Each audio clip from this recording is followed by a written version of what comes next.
Hey everyone, good morning. Welcome to the King Angel Show, and if you're returning, welcome back. King Angel, San Francisco Bay Area live streamer content creator here on YouTube and Twitch, and also Facebook. Morning. How's everyone doing today? Hope everyone's having a very excellent and wonderful Thursday. I appreciate you guys stopping by. It's another coffee, the news, and us. What is it, episode 48? I apologize for yesterday. I was dealing with some things, and when I'm currently interviewing for jobs and whatnot, so I had to go through all that yesterday, and just kind of wasn't in the right mindset either way. So yeah, feeling a lot better today. Today's great. Having a pretty excellent Thursday so far. First and foremost, I want to start by saying to anyone on the East Coast right now that watches me, anyone from New York City or any part of the East Coast right now that is experiencing the after effects of wildfire that's happening in Canada and whatnot, dude, I completely sympathize with you. It's pretty harsh, let me tell you. I've seen plenty of pictures and videos. Again, shout out to the East Coast. Masks are extremely important, which is even hard, especially here in the U.S. because of this whole debacle with masks ever since COVID happened. But like, I can understand to a certain degree, but the smoke that's in the wildfire is a combination of a lot of different things. It's plastic, chemicals, wood, animals that are burnt. Unfortunately, that's the reality of the case. Air purifier is definitely something that you would want to invest in if you haven't already. Albeit New York doesn't necessarily have the best air quality, so purifier would be the best route to take. Keep your windows closed. Try to stay inside as much as possible. If you have pets, especially like dogs that need to be walked and whatnot, just try to do it as fast as possible.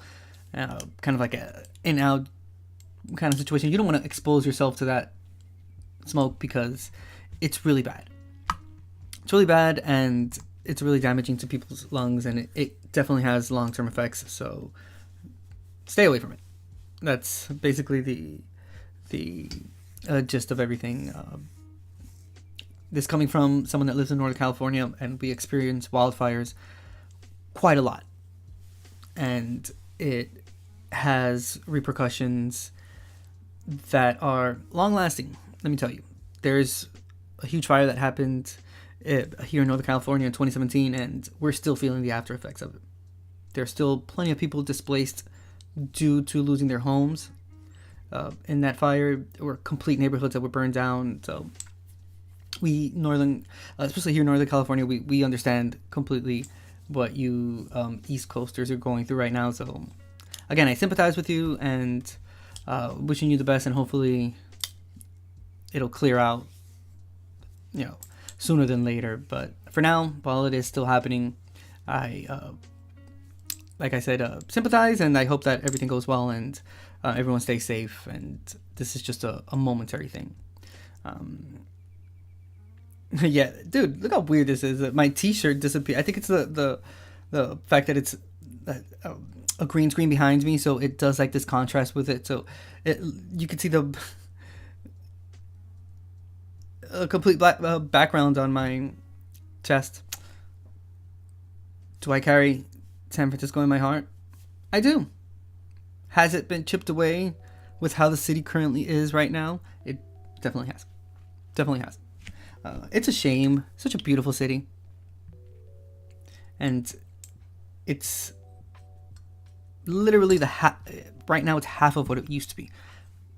10 years ago. 9 years ago, something like that. It's a shell of its former self.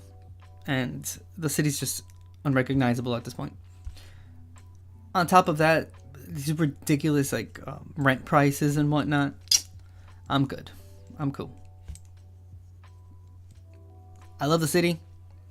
There are certain parts of San Francisco that are definitely worth going to, but there are certain parts that are not, especially like the more touristy parts of the city, like Fisherman's Wharf or like downtown. Downtown is that's just decrepit at this point, horrible. And again, it's such a beautiful city, that should have never fallen into this position of just like feeling like a rundown city. The amount of money that is spent to live in that city should reflect on what you see, and yeah, no, it's sad, very sad. But nonetheless, that's San Francisco. I still recommend going to the city. It's still really nice, but there's so many great places in California in general that you can check out that it's just worth the trip. And we have all types of different weathers here. If you're into like snowboarding or like snowy slopes and whatnot, you go up to Tahoe. If you like heat and the beach, you go down to LA, SoCal. If you enjoy different seasons, but you want a more homey kind of lifestyle, Northern California. A little bit of everything. It's a big state, so there are different portions of it that can cater to whatever you're looking for. So it's a very interesting state, and I definitely recommend you checking it out. It's just specifically San Francisco in and of itself, with all the history that it has attached to it, and there are like songs, and it's supposed to be like this magical city and whatnot. It ain't that anymore. It definitely isn't that, and it sucks because I had really high hopes for that city. But nonetheless, still visit California. This is an amazing state. Now, like I said, we're going to start with Coffee, the News, and Us. Really quickly, you know where to find me. I'm all across social media, Twitter, Facebook, Instagram, TikTok. Follow me on TikTok. That's where I'm mostly active. I don't really give a shit about Instagram. I'm to the point of just having that open just so that people could like want to follow me and whatnot, but I mostly just get scams there, just like Twitter. So I've basically just put those two platforms to the side, really. I'm more active on TikTok, like I said, and Facebook because live streams are there as well. But mostly it's just those two platforms. If you want to further support me, you can use your Twitch Prime here on Twitch. That's your Amazon Prime here on Twitch, which is Twitch Prime. I don't know the exact cost. I think it's like $2.99, $3.99, something like that. I'm not exactly sure, but the support is greatly appreciated. If you don't want to go down that route, dude, you can always just follow me here on Twitch. It'll notify you when I go live, and you can join the chat, hang out with me while we read articles, watch videos, go down rabbit holes, learn about different things. One topic leads us to another topic that then leads us to another topic, and we just learn a whole bunch of things. And sometimes the rabbit holes are intense, and we find out things that help us understand the original topic even more. Oh, it's beautiful. Beautiful. Love it. Love it. I love the fact that each time I'm in front of a camera, it's something completely different, and it's never anything the same. Well, the show in and of itself is obviously the same, but the topics covered each day is completely different. So you'll never get a repeat, unless it's like a really, really interesting topic that bleeds into another episode. It'll always change each time you come in. So that's wonderful. Keeps it fresh, keeps it exciting, keeps it interesting as well. Which leads us to the first website that we're going to be checking out today, which is one of the ones that we check out the most here. It's allthat'sinteresting.com. They put some really great stuff there. Like I really enjoy this website and the information that they give, and also they include videos too. Depending on the rabbit hole we go down on, we can probably end up on spacenews.com, or we can check out the Schmidt Ocean Institute. Let's see where the episode takes us. Let's see what article we start with, and we'll just take it from that point on.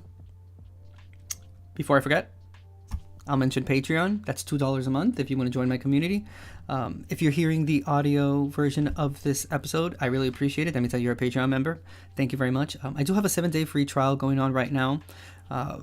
You can check it out. Check out the episodes, the audio, everything that I add to the Patreon. And if you want to further support me, just join. Like I said, it's $2 a month, and that will greatly help me out a whole lot. But if not, of course, you can always subscribe to my YouTube channel. I am also live there as well, and I chop up parts of episodes that I find interesting and I post them. So you can enjoy it at any time as well. And you can also rewatch Coffee the News and Us live streams on a playlist that I have there as well. So trying to make it as convenient as possible for you. But yeah, those are all the ways that you can support me through my live streams, my review videos, discussion videos, etc. Last but not least, I want to mention the Discord. That's King Angel's Entertainment Lounge. We watch movies, album listens, concerts, documentaries, a little bit of everything. I would love to make it as active as possible, and I would really love your help. So join the Discord and give me a quick hi right there in general chat. Let me know that you saw the live stream, whatever platform you're watching me on, and let me know what you think. Let's watch a movie. Let's watch a documentary. Let's learn some things. Art movements, artists, history of any topic that we choose. We'll debate it. We'll argue it. All with respect, of course, but we can go down these rabbit holes and have some deep, meaningful conversations about whatever we're watching.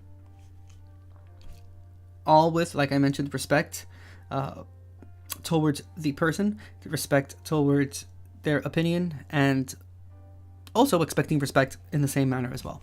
It's a two-way street. But the idea is to eventually create an entertainment hub that includes knowledge and education and discussions. And, I enjoy conversation a lot. I enjoy the back and forth with people. I like hearing ideas. I like giving ideas. I like hearing people's critiques of said ideas and whatnot. So, yeah, that's the route I've decided to take. And I'm dug in, and I'm not going to change. Wise words of my friend and yours. Well, not my friend. I don't really know. He's a fictional character, but that's Mac from It's Always Sunny. By far, one of my favorite shows of all time. If you know me, you know that I do mention It's Always Sunny a lot. I have like a playlist. It's seasons 1 through 7 or 8, and sometimes I'll just put them on Discord so we can watch them together because I love the show. It's funny, it's witty, that dark humor, but it's also very filled with messages and the different perspectives that they're giving on current affairs of the world, to the current affairs of the country, and it's really quite interesting. So if you haven't seen It's Always Sunny, I highly recommend it. That show's a force to be reckoned with. Season 7 is like by far one of the best seasons of a TV show I've ever seen. I mean, their episodes can also get a little weird, if you want to put it like that, but it all has a purpose to it, and it all has a meaning. The goal is you as a viewer understanding what they're trying to say with the situation or whatever that's happening on the show on that episode. Very important. A lot of different plays, different situations that are happening. So, dude, shout out to the whole cat. I just love that show. Charlie Day, man. But my favorite out of all of them is Cricket. Rickety Cricket. That's my dude right there. Even through everything, Rickety Cricket still pushes forward. I mean, albeit he does it with cocaine sometimes, but nonetheless, he still pushes forward, and nothing can stop him. So shout out to the Cricks. The Rickety Cricks. Dude, I've watched all the seasons, so it's... I feel like they're just, like, part of my existence at this point. And, the whole thing with the... I had it to put my tongue in it. It's the McPoyles, bro. That whole Margaret McPoyle thing. No, oh, gold. All right. So we're gonna start coffee news and us for today. I really appreciate you guys. I thank you so much for your support. It means the world to me. The fact that you take even 1 minute of your time to spend it here with me, just watching me read articles, talk about it, watch videos, go down rabbit holes, means the world to me. This is my favorite place to be, or one of my favorite places to be. I'm not gonna lie. I feel like myself. I get to be myself. I get to engage with different people. I get to understand different people's cultures as well. I've had viewers from all walks of life and all different parts of the world, and it's extremely interesting. And the fact that technology has allowed us to get to this point where we're able to communicate in this manner in real time, and it's a back and forth, and me personally, I find it extremely interesting, and I think it's very great. It obviously has its downside to it, but everything has its downside to it.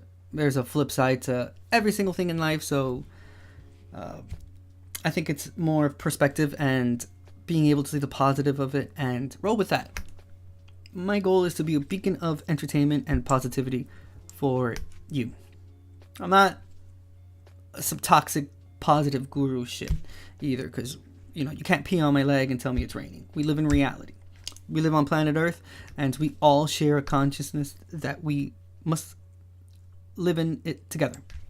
So while we are here in this world, I think Drake says it very well. He says, "I'm here for a good time, not a long time." So that's, hey man, he makes a lot of sense there. The King Angel Show is, again, a beacon for entertainment, hangouts, but also knowledge and education and improvement as human beings through arts and music and movies and learning about different cultures. We learn about different countries here. We're open to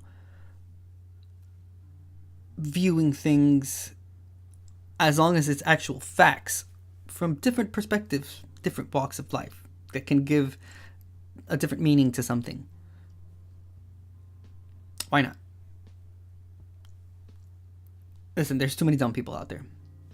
And every day that passes, education and knowledge, they're taking a back seat in people's lives, and I am not understanding why. Which, it's the only way that we're going to be able to push forward as human beings. I've said it here before, and I'll say it again, like a broken record. Our very survival as human beings depends on knowledge. Depends on education. And I don't know, man. I fear for these new generations that are coming with all these book bannings and all these things that are happening in education. Dude, there's a plethora of teachers that are just fucking quitting their jobs because they're tired of it. They can't endure it. They can't do it. Educators. And your way out of it is homeschooling. Some of you barely have a grasp on the English language, let alone you're going to go impart knowledge to someone. You barely made it out of high school. Listen, the only ones that are going to be successful out of all these, because there's going to be successful people out of this, and you know who those successful people are going to be in the future. Those next generations are going to be the ones that went against all this crap. The ones that read all those books that have been banned and gained all that knowledge are the ones that are going to end up succeeding in the future. So you know what? It's not that bad if you really think about it. There's going to be less competition for them. There's going to be less competition for my nieces and nephews who are extremely smart. There isn't going to be anyone competing for those jobs. And if there is, there's going to be a lesser number of people going for it, because a bunch of y'all are good with this whole like banning of like education and shit. Like, really? What are you gonna do when they're 18? Are you still gonna foster that idea and you're gonna tell them that they can't read those books? Dude, nursing homes are gonna be filled. They're gonna be packed. I hope you people are ready.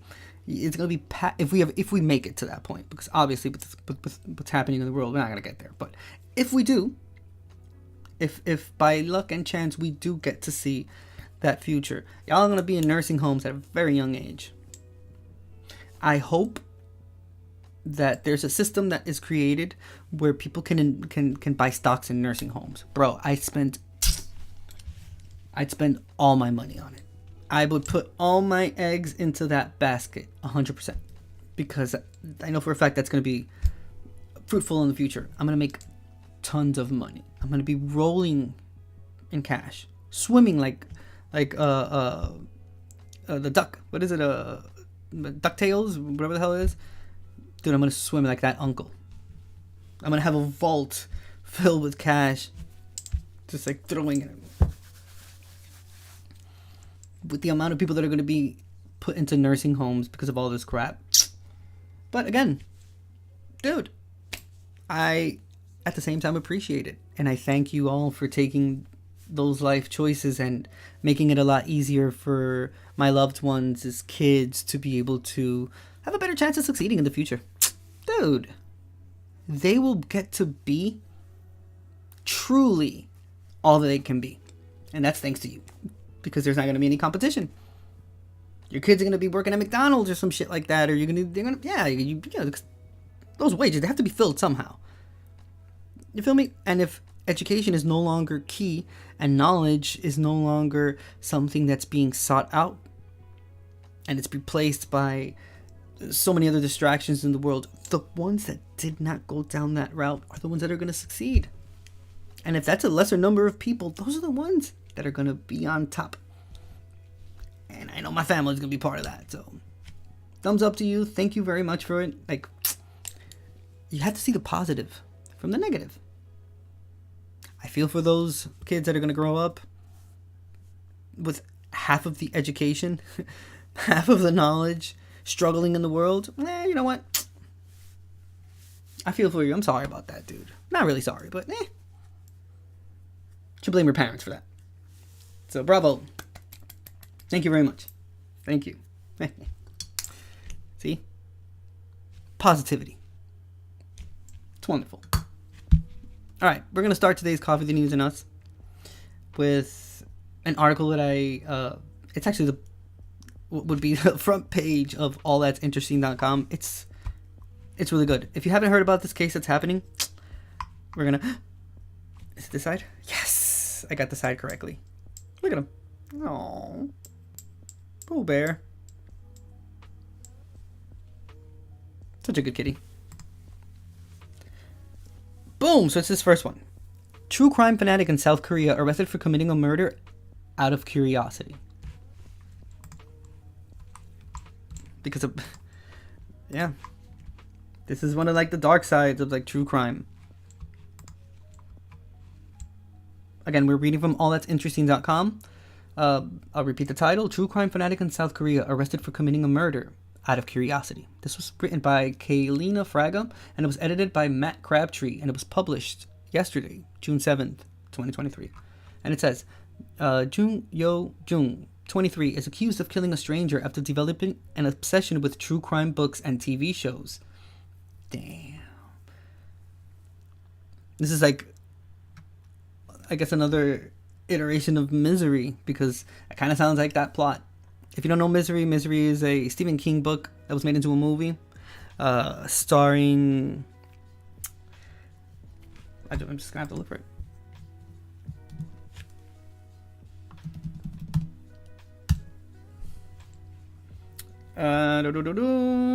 So it is Kathy Bates. What? It's such an amazing actress. How could I have forgotten her name like that? But whatever, I had like a brain fart there. Boom. Misery. It's a really good movie. Really good movie. Highly recommend if you haven't seen this movie and especially the last like 20-30 minutes of it. Yeah, it's intense, and it's pretty well. I personally have not read the book. I know people that have told me. My wife read the book, and she told me that the movie adaptation of is sort of very similar to the book. It does have some differences and whatnot, but it's pretty good. Very well acted, obviously.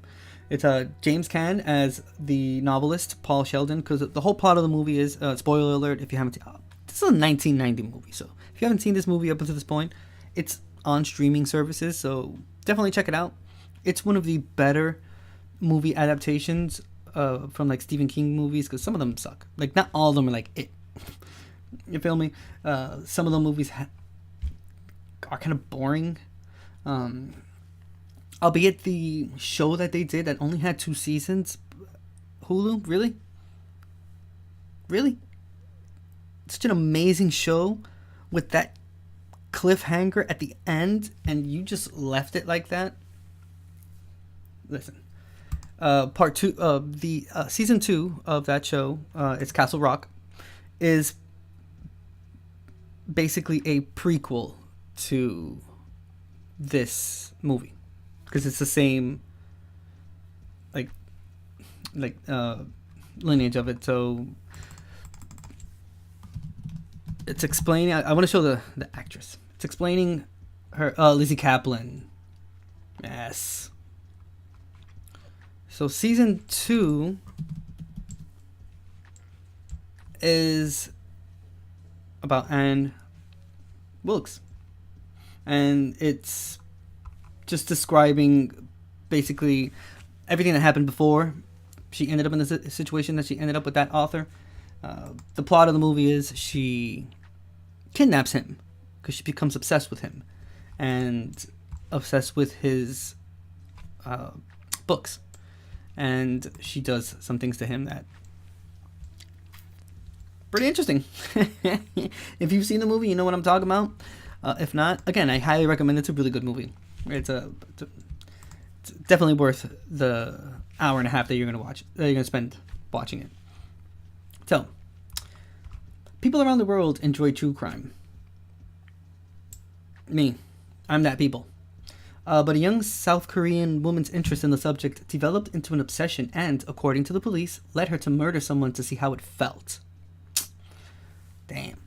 As the Chosun Ilbo reports, 23-year-old Jung Yo-jung confessed to murdering a tutor she found online out of curiosity about murder.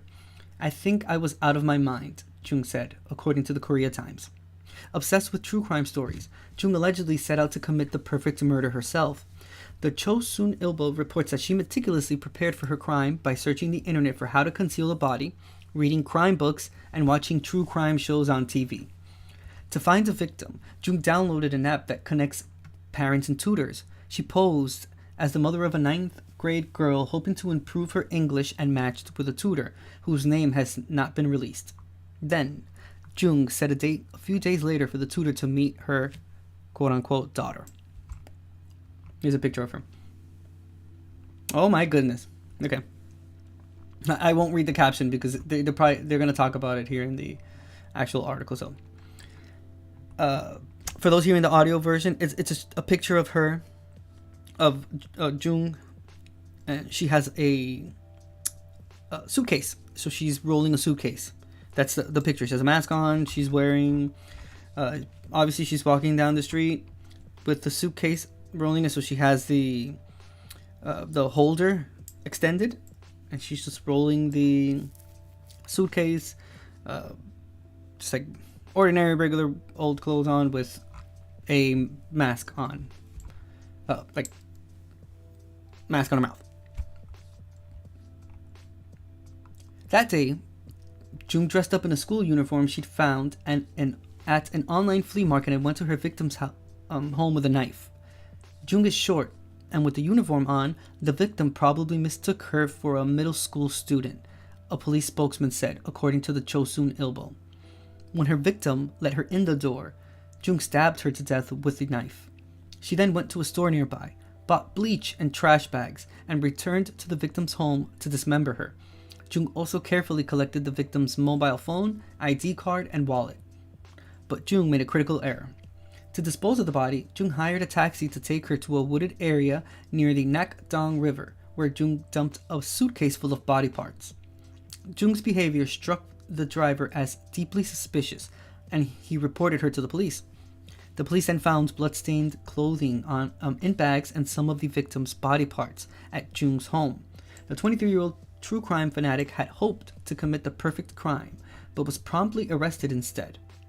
Though Jung initially claimed that she had killed the woman after they had an argument, she eventually admitted the truth after police found holes in her story, and her family urged her to confess what she'd done. They have another picture of her. Apparently it's her giving a kind of like a press release, but she has her face covered with like one of those like summer hats. Okay. Jung also said she feels sorry for what she did, a police spokesman said, noting that Jung was a loner who had been unemployed since graduating from high school. We are conducting tests to see if she is a psychopath. According to the Korean Times, news of Jung's crime shocked people across South Korea because of its impersonal nature. Jung had no reason to kill except to satisfy her own curiosity about murder. Jung was found to have premeditated the crime, driven by a desire to kill someone after she became obsessed with murder from TV programs and books, the police said. In this case, her obsession was deadly. Dun dun dun.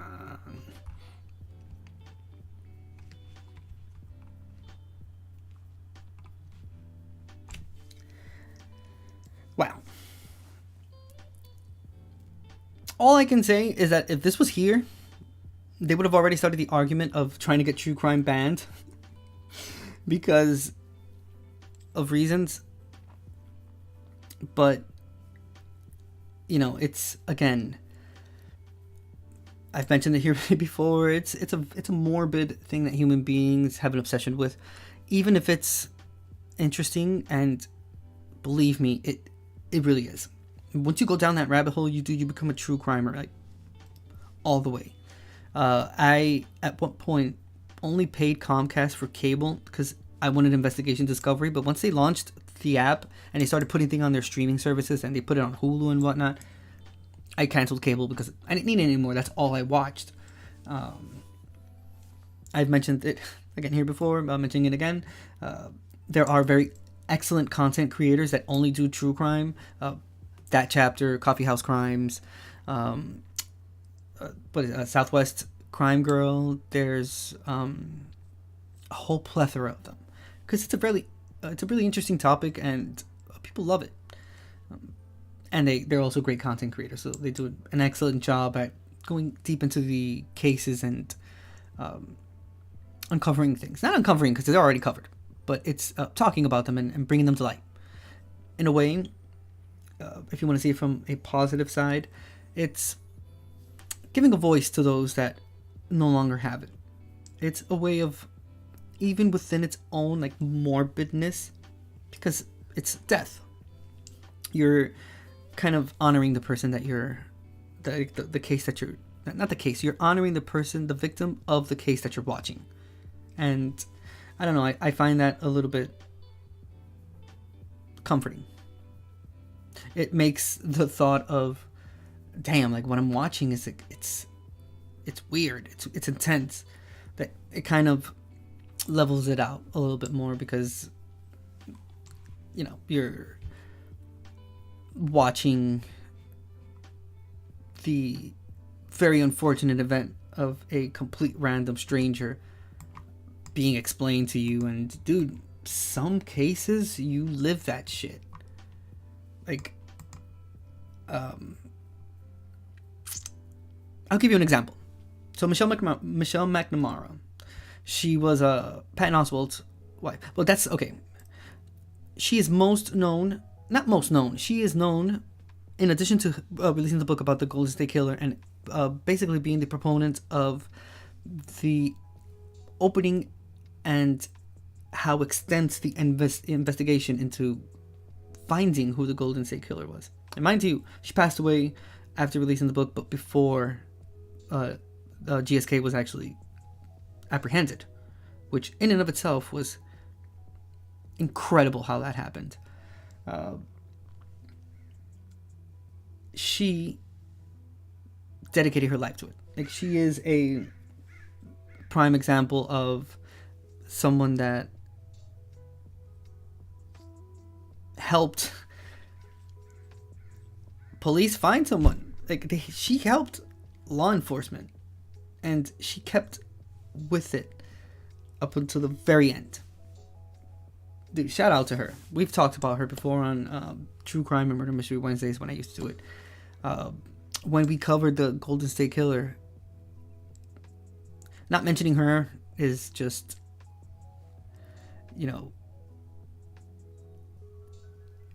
basically not talking about the case in and of itself. Because, yeah, those things happened, but again, she was the reason why, not the reason, but she was the force behind the desire to want to apprehend this absolute monster. It's crazy. But, yeah, she lived that case. She lived, ate, and breathed the GSK case. I remember seeing an interview about that they did to Patton Oswalt, and he had mentioned, like, the amount of stress that she would go on, like, she would find herself under, dealing in one part with the physical ailments of what she was going through, because she was going through some medical problems, and on top of that, then enduring years and years of just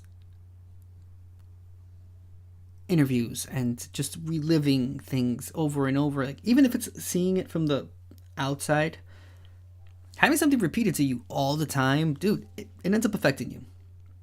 It ends up causing something inside, even if you aren't willing to admit it. So yeah, it's crazy, but shout out to her. Shout out to everyone that is always pushing forward to have cases being solved one way or another. Yeah. Shout out to her. But yeah, this was wonderful. This article. Not what happens, but the article in and of itself, and the fact that we can actually read about it. It sucks that they don't have a video. But let's see if we can find one.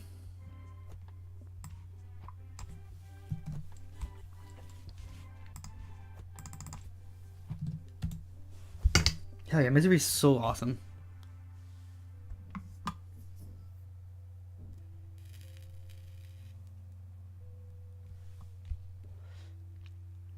Oh, I did not see this. Robert Hansen, FBI agent who infamously spied for Russia for 20 years, found dead. Oh, found dead in Supermax cell. Okay. I think I heard about this. Wow. Interesting. This is from sg.news.yahoo.com. This was published on Monday, June 5th, 2023. I don't know. It just popped up when I looked for the previous case that we were reading about, the True Crime Fanatic. But I don't know, it caught my eye.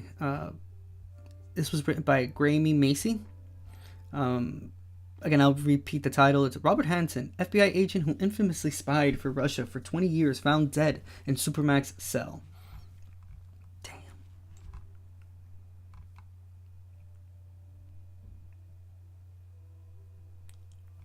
What a traitor. That is crazy. Robert Hansen, a former FBI agent who infamously spied for Russia for 2 decades, was found dead in his Colorado Supermax prison cell, according to the Bureau of Prisons.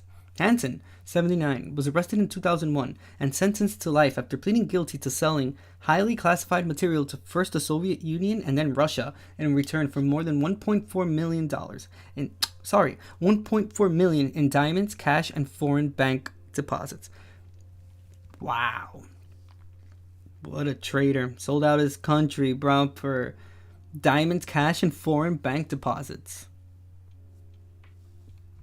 Should have given him 3 life sentences, one for each one of those things that he took in exchange for spying. Officials say that Hansen was found unresponsive in a cell at the federal prison in Florence, Colorado on Monday morning. Staff requested emergency medical services and life-saving efforts continued, said the Bureau of Prisons Director of Communications, Christy Brashears, in a statement. The inmate was subsequently pronounced dead by outside emergency medical personnel.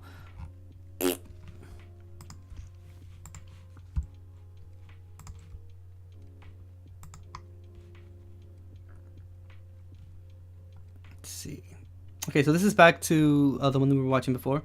True crime fanatic in South Korea arrested for committing a murder out of curiosity. True crime fanatic in South Korea arrested for committing a yukes in TV shows. He's just reading what I just read. Yeah, it's the same thing.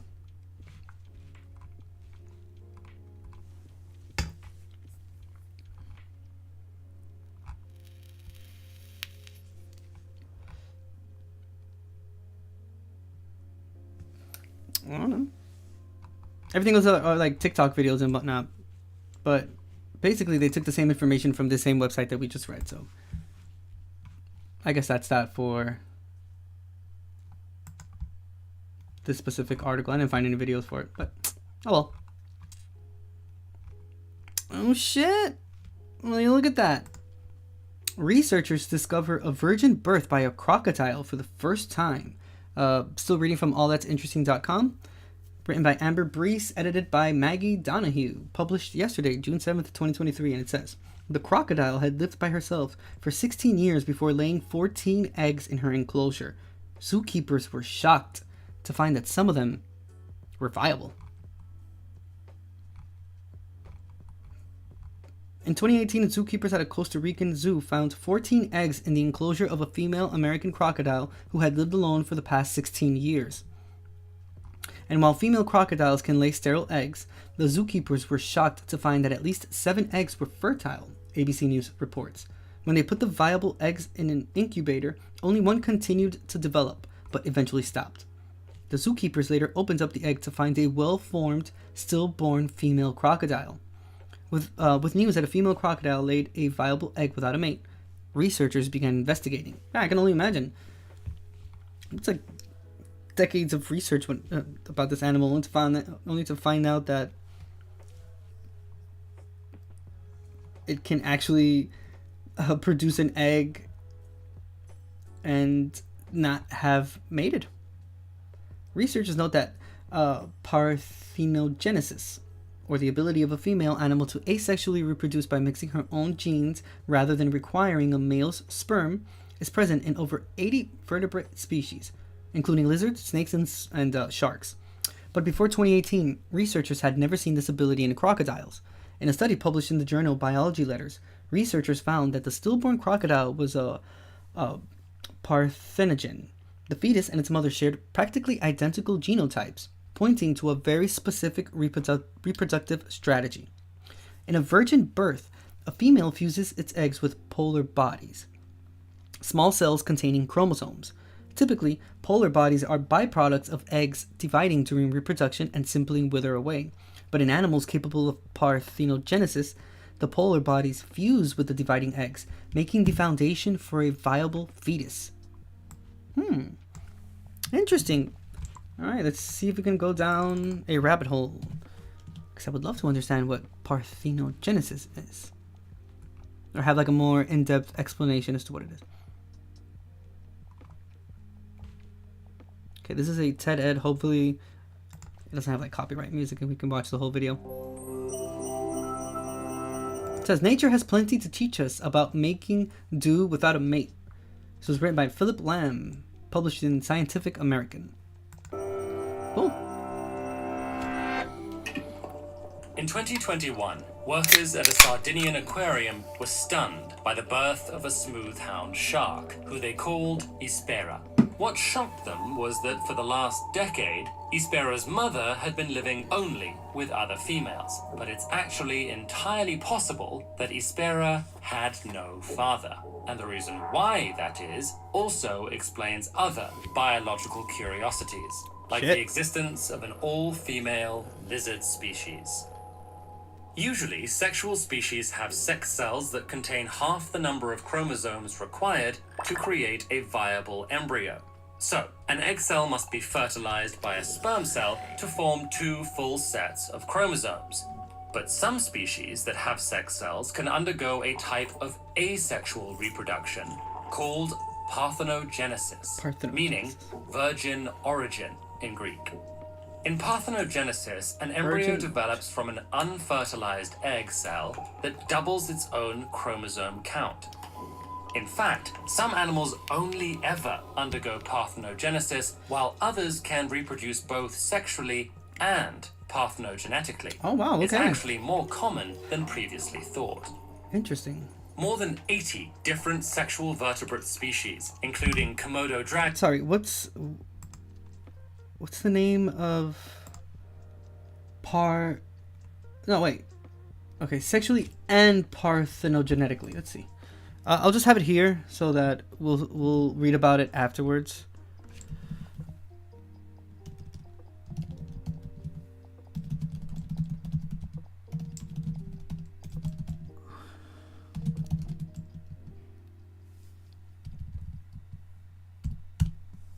Maybe we can have like a list, or they will watch a video, or we'll read an article about different type of animals that reproduce both what would be considered sexually and asexually. Pretty interesting. Pretty interesting. I did not know that a zebra shark had that capacity. Different sexual vertebrate species, including Komodo dragons and certain kinds of turkeys, pythons, and sharks, have surprised us by occasionally reproducing this way.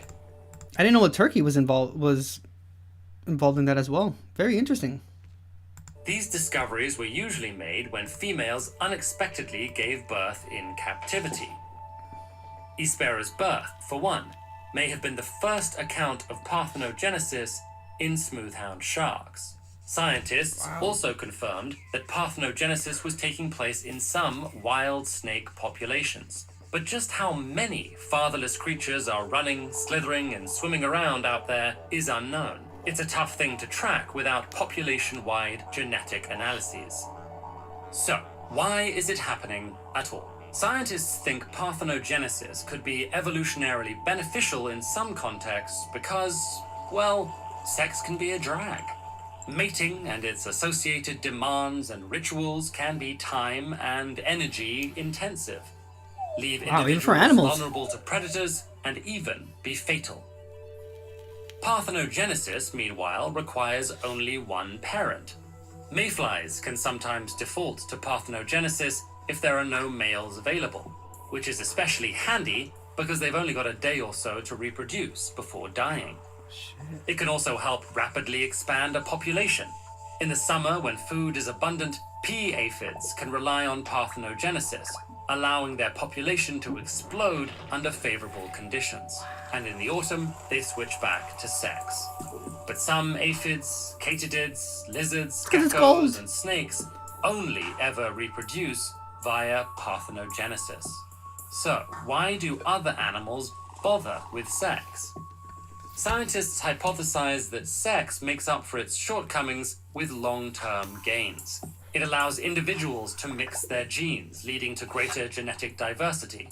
That way, when the going gets tough, beneficial mutations can be selected and harmful ones can be removed without ending the entire population. In a parthenogenetic population, on the other hand, individuals can only reproduce using their own genetic material. According to a theory called Muller's ratchet, that's not good. The theory predicts that Muller's... Sorry. It said Muller's report? Muller's ratchets.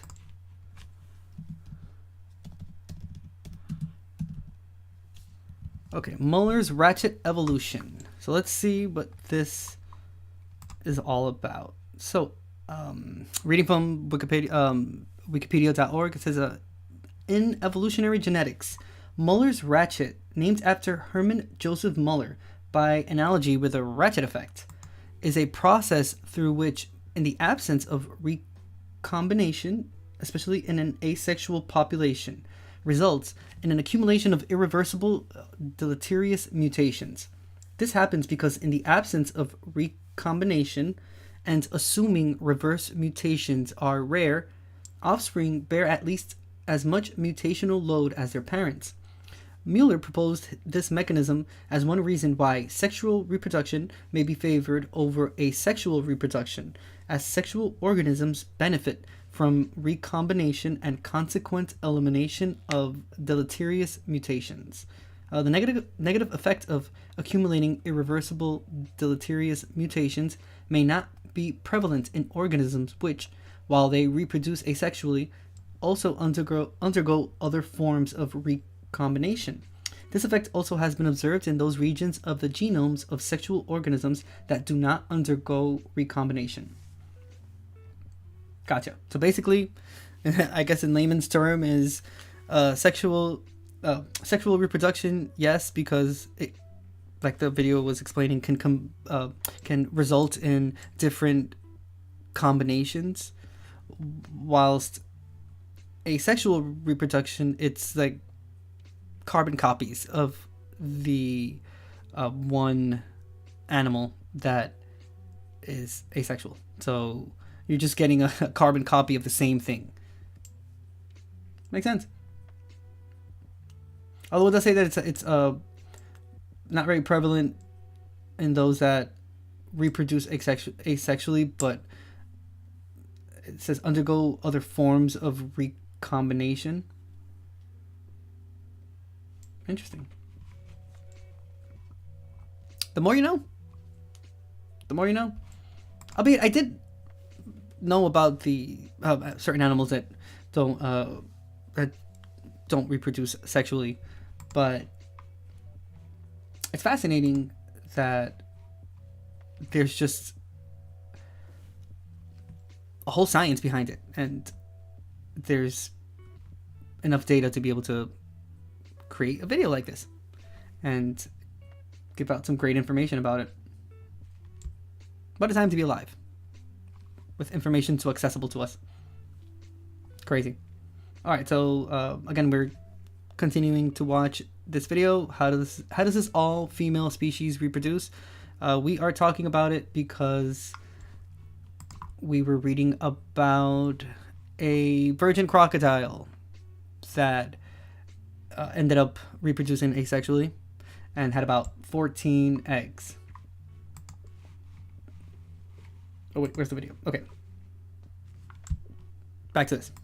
Parthenogenetic lineages will accumulate harmful mutations over time, and eventually, after thousands of generations, will reach a point of so-called mutational meltdown.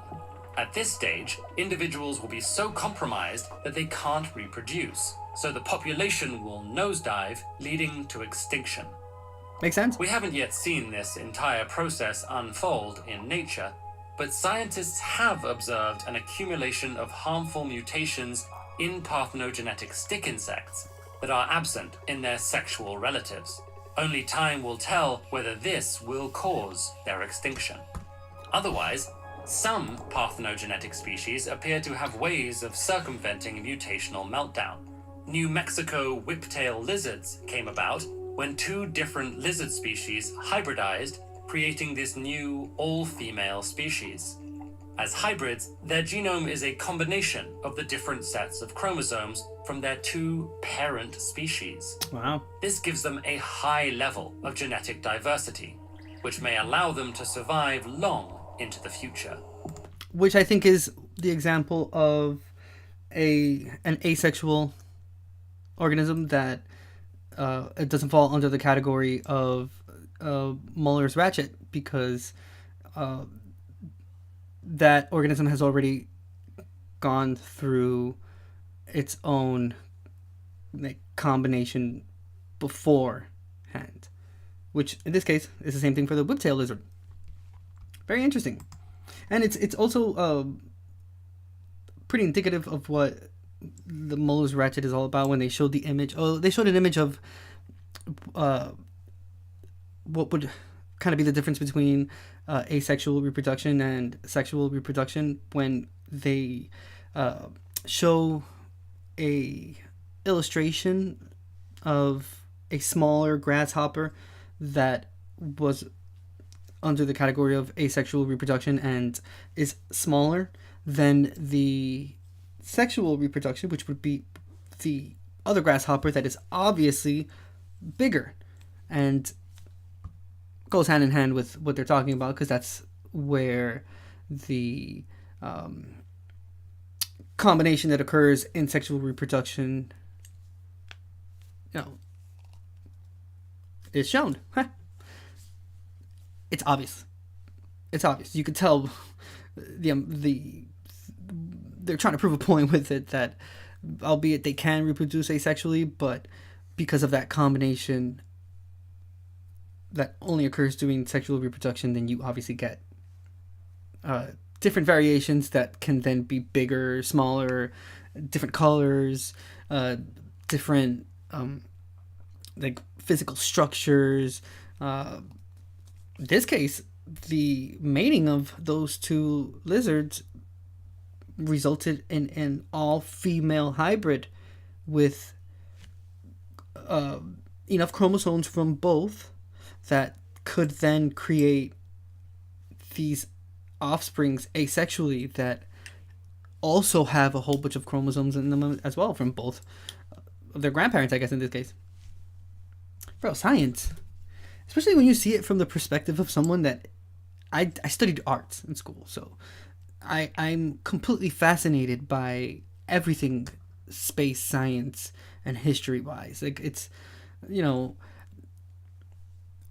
I don't consider myself like dumb, but I am, realistic enough to understand that there are plenty of people in this world that know a whole lot more about things than I will ever know. My wife is one of those people. She's just like fucking incredibly smart, like genius smart. And I am not, which is fine, because I get to see it from the perspective of a learner. While I don't have that going for me, I'm curious, and I love to learn, and I love to ask questions, and I love seeing things that lead me to another thing, and I like understanding what people are trying to say, and I'm, again, fascinated by all these topics and whatnot. So I don't know, me, I see it as a win-win situation, and as long as I have that curiosity and you have it as well, dude, you finally get to understand that learning is very fun. As a kid, you'd hear that shit and you're like, I don't know, because you don't understand the value of it. But now, as an adult, what? This is fascinating to me. Like, holy shit. And the fact that we're so ahead in technology and time. I mean, we could be a whole lot better, but the fact that we're able to have so much data behind things, and it's shown in such a fun, interesting way. Oh, what a time to be alive, man. That's what I'm talking about. Let's see this one. This is a TED Ed that we just watched. Let's see. This is the National Center for Case Study Teaching in Science. And then we'll watch this one and we'll move. We'll continue on with the article that I was reading before, and then we'll move on to another topic.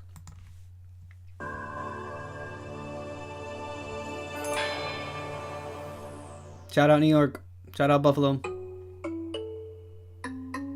Parthenogenesis. You have a mom and a dad and maybe a few siblings. You are different, maybe very different from everyone else in your family. What would you and your siblings look like if you came from only a mother with no father? Really quickly, just remember there's a QR code there right next to the King Angel Show logo. You can go ahead and scan that with your camera, and that'll take you to my link tree. It has all my socials and all the ways that you can watch me live and support me as well. So check that out. If you're watching me on a computer, scan that with your phone, and that'll take you again to my link tree. Just wanted to point that out. Would you look just like your mom? Just like your siblings? Would you all be a family of identical daughters? Or would you and your siblings all be different from your mom and different from one another? Could you even be a boy? To answer questions like these, we have to know more about how eggs are formed by the process of oogenesis, which occurs in the ovaries of a female. In the ovaries of a female, diploid oogonia divide by mitosis to produce more oogonia and specialized primary oocytes, still diploid, that are committed to producing eggs.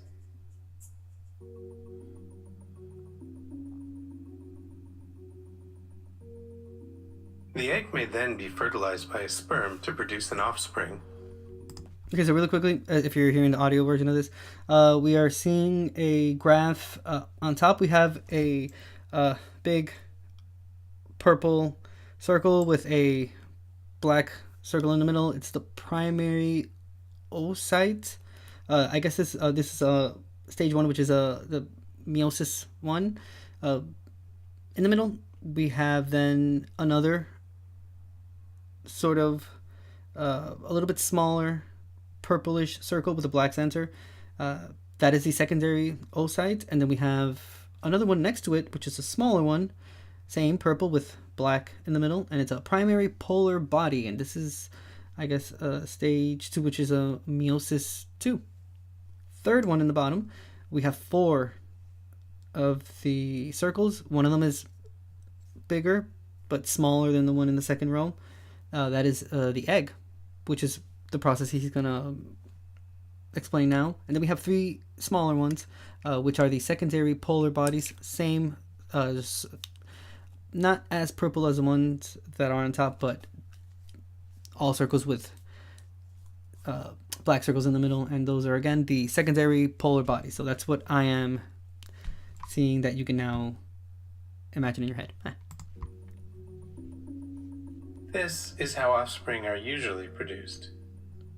So it's a little graph of a sperm going Parthenogenesis is a form of reproduction into the egg. in which an egg develops into a new individual without being fertilized by a sperm. Let's examine normal oogenesis more closely before considering reproduction through parthenogenesis. In normal oogenesis, the diploid primary oocyte divides by meiosis to produce haploid daughter cells. Let's follow this process for a cell with 2n equals 4 chromosomes. Remember that each homologous pair of chromosomes consists of 1 paternal and 1 maternal chromosome. These chromosomes carry the same genes in the same sequence, but may carry different alleles. Each chromosome has been replicated in the S phase of interphase, and now consists of 2 identical sister chromatids joined at the centromere. During prophase 1 of meiosis 1, the chromosomes condense, become visible, and homologous chromosomes are paired up in synapses. Crossing over occurs as non-sister chromatids on homologous chromosomes exchange genetic information. With crossing over, a chromosome is no longer fully maternal or fully paternal, but rather a mixture of maternal and paternal alleles. In metaphase 1, the paired chromosomes line up along the cell's equatorial plane. Pairs of homologous chromosomes line up randomly with either member of the pair oriented to one pole or the other. The pairs also orient randomly relative to other pairs in the process of independent assortment. In anaphase 1, the chromosomes in each homologous pair are separated from each other and pulled to opposite poles. In telophase 1, one haploid set of chromosomes is present at each pole. The cell divides by cytokinesis to produce 2 cells, a large haploid daughter cell called a secondary oocyte, and a tiny polar body with a haploid nucleus and very little cytoplasm.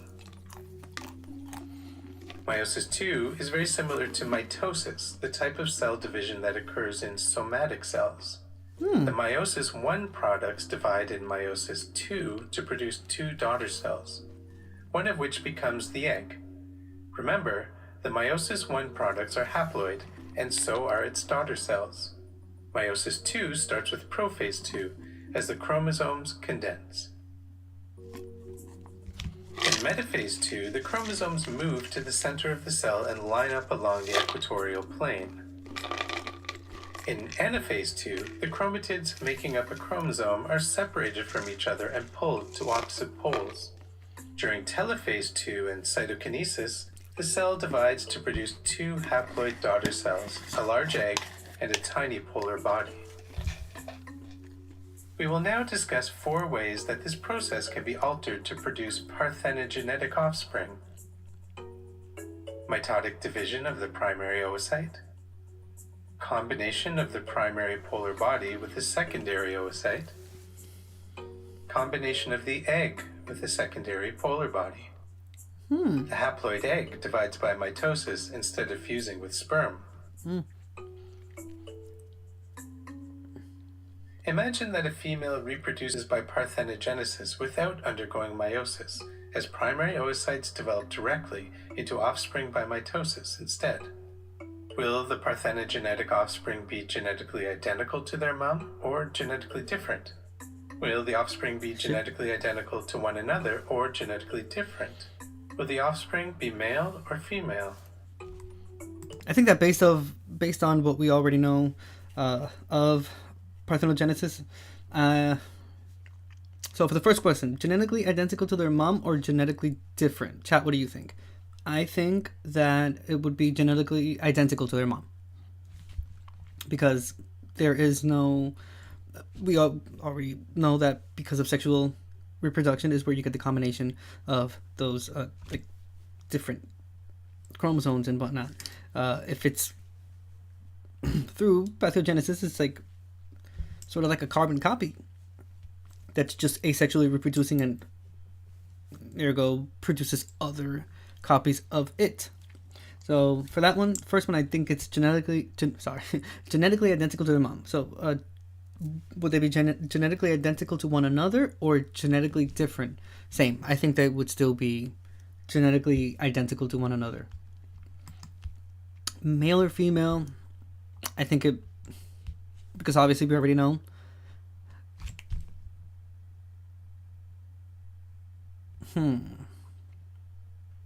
That's a pretty good question. Male or female? I want to say female, because if we're talking carbon copy, but I don't know.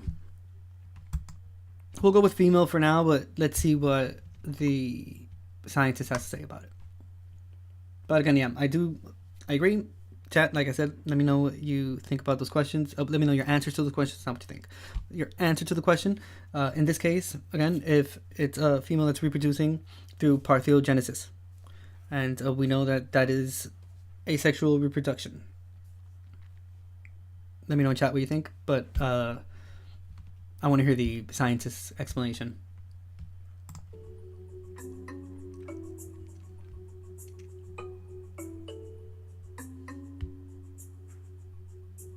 Imagine that the two haploid cells produced by meiosis 1, the secondary oocyte of the polar body, fuse back together to yield a diploid cell, and that this new cell develops into an offspring by parthenogenesis. Will the parthenogenetic offspring be genetically identical to their mom or genetically different?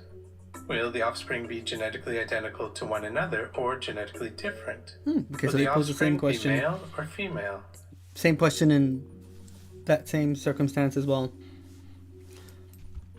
Obviously, given the fact that if it were through a sexual reproduction, it would be the first explanation of, the meiosis 1, and then the split, and then the further split that one of them is an egg, which is row 3, that's where the sperm goes in. But yeah, that's interesting question posed there. If only, because there's only the one that would have all of them in it.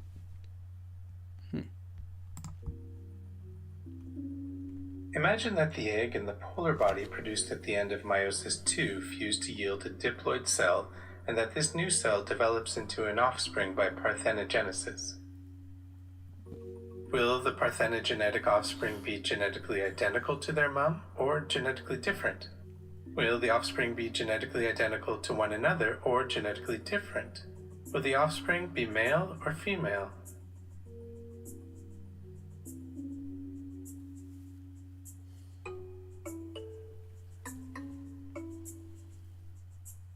Usually, a haploid sperm fertilizes the haploid egg to produce a diploid zygote, which develops into an offspring.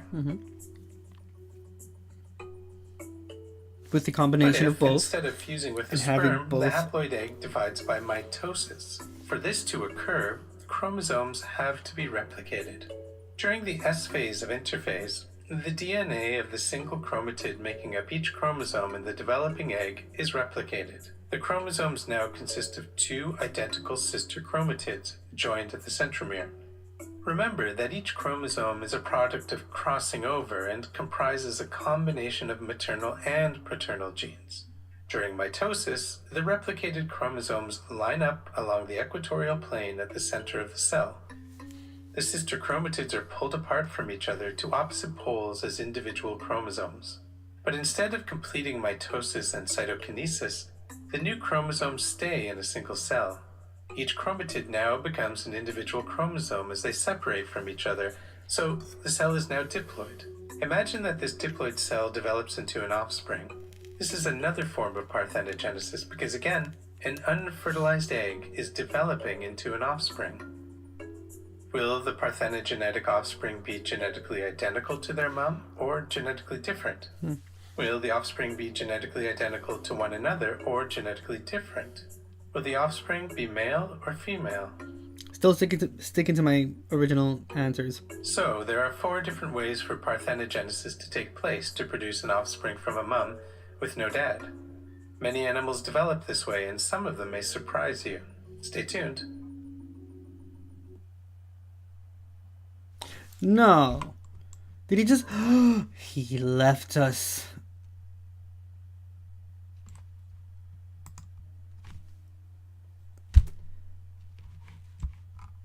Bruh. He didn't even answer the... Stop it. Is there a part 2?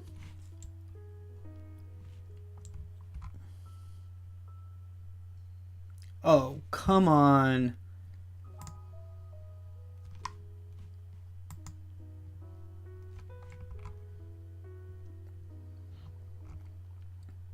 Wow. They left such a great video. They left it in the air. Oh, come on, National Center for Case Study Teaching and Science.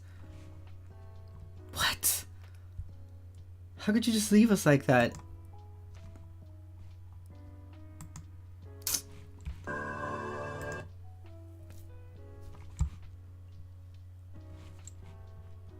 Wow, well that sucked. I mean, no, the video was great. The video was awesome, but they left us with the cliffhanger because I want to know the answer now. Like, what would it have been?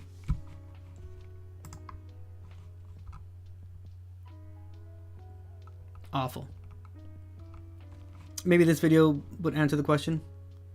It says, reproduction without a male, parthenogenesis. Welcome to my new animated series where I hope to cover topics about reptiles and broader issues regarding science and nature. My name is Rebecca, this is a leopard gecko, and today we're looking at parthenogenesis.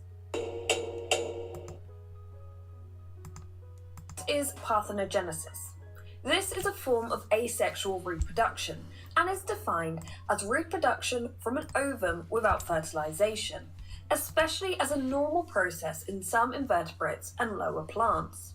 However, parthenogenesis is not limited to inverts and lower plants, as it has been observed in more than 80 vertebrate species, including reptiles and fish.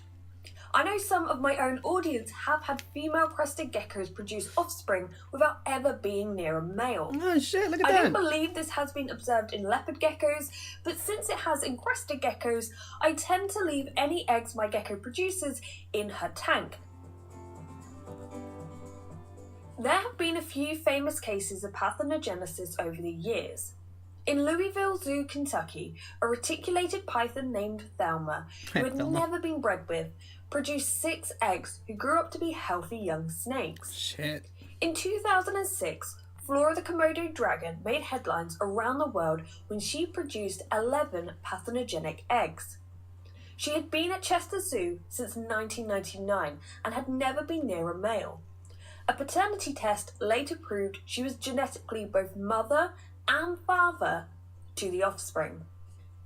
Asexual reproduction or parthenogenesis Shit. has been seen Yeah, look at in that. many other animals who often switch between asexual and sexual reproduction. These include aphids, black-tipped sharks, bonnet-head sharks, Whoa. a species of spider named this. I'm not even going to attempt to pronounce that, but these It's a Triarius stenapsis. Stenaspis. There you go. Stenaspis. So Triaris stenaspis. And it is a... Let me tell you something. It is one deadly looking spider. It looks like kind of like bulbous. Like, I don't know. I wouldn't even know how to describe it, but it's intensely red and kind of like has some like yellowish lines. It reminds me of a Spider-Man suit. Huh. Interesting. I wonder if this is where they took that from. I wouldn't be surprised. But I'm actually pretty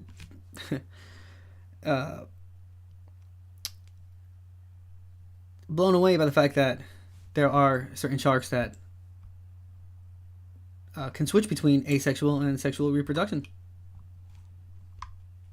I don't like what's around. I'll have my own baby. Wow. Dude, science is so awesome, man. Knowledge is power. spiders have been found in subtropical and tropical parts of the world.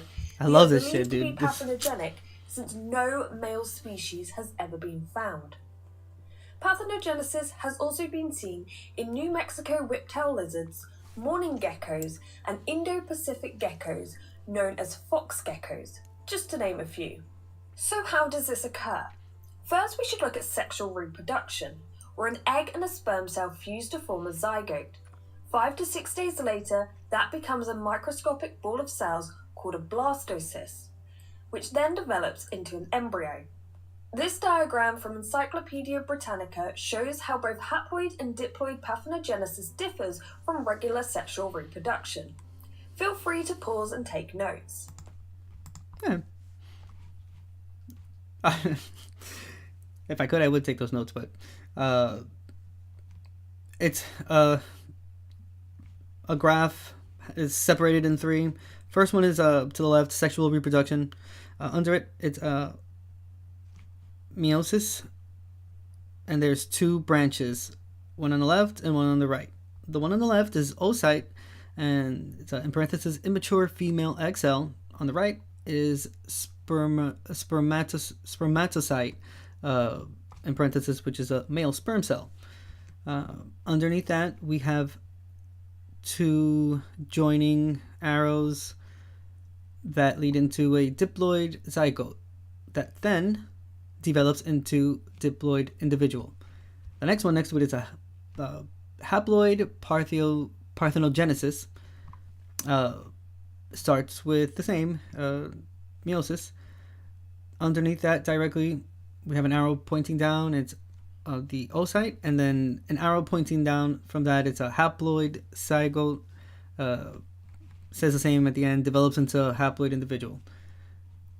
On the other side, which is on the right-hand side, we have the diploid parthenogenesis. First one is automixis. So we have a same meiosis. Under that, oocyte. But in this one differs from the other ones because it we have two branches that split, one to the left, one to the right. The one on the left is a chromosome replication, and the one on the right is a fuse with other oocyte. Underneath those two, then there's two arrows that join from each side to the diploid zygote, but this one develops into a diploid individual. Last one is it's apomixis. So this one is mitosis, with an arrow down, female egg cell, arrow down, diploid egg, and this one also develops into diploid individual. You're welcome, audio listeners from my Patreon community, which I appreciate very, very much. I just described the whole graph for you. I'll put the link to the live stream anyway, you already know that. especially these last ones that I've been doing for the Coffee, the News, and Us, which have been just quite interesting. So I'll include this one in the list, and I'll probably make this one also a Patreon exclusive as well. Moving on. For offspring produced through automixis, they'll usually inherit 2 X chromosomes, meaning they should all be female. This is often seen in species such as aphids.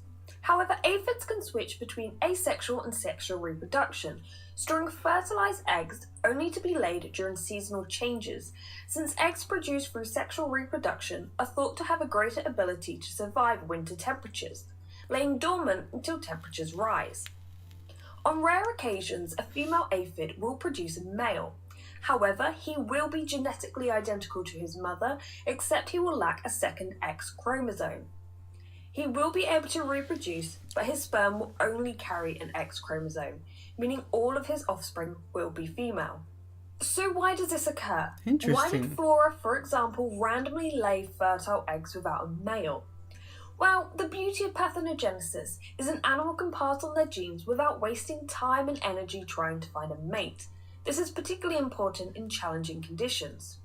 For example, if Flora, the Komodo dragon, found herself on an uninhabited island, she could potentially create a population of dragons all by herself. Maybe living on her own in a zoo triggered her body into this survival mode. The Interesting. downside to this, however, is that they'd be genetically identical. And in the wild, this could make them more vulnerable to diseases and environmental changes in comparison to a genetically varied group. So parthenogenesis is an excellent choice for passing on your genes when you don't need no man, especially if you're an invert, a fish, or a reptile. However, the big drawback is you could form a population of vulnerable individuals. Parthenogenesis is yet to be truly observed in mammals, but if your lone reptile, fish, invert, or even amphibian lays eggs, just double check them before you throw them away. I hope you've enjoyed today's Shit, video. people throw their Thank you eggs for away watching. like that? I didn't know that. Well, that's crazy. Excellent video. A shout out to that content creator right there. That was pretty awesome. All the videos that we watched up to this point have been pretty cool. I started reading about this because we were, again, reading about the crocodile that had a virgin birth and laid 14 eggs in her enclosure. 16 years there, never had any contact with a male crocodile. So, we will continue reading into the article. Last thing I read, which was what led me into reading about, put the music back on, about parthenogenesis is, but in animals capable of parthenogenesis, the polar bodies fuse with the dividing eggs, making the foundation for a viable fetus. The research into parthenogenesis in crocodiles also revealed interesting hypotheses about the ability of other long-extinct animals to asexually reproduce.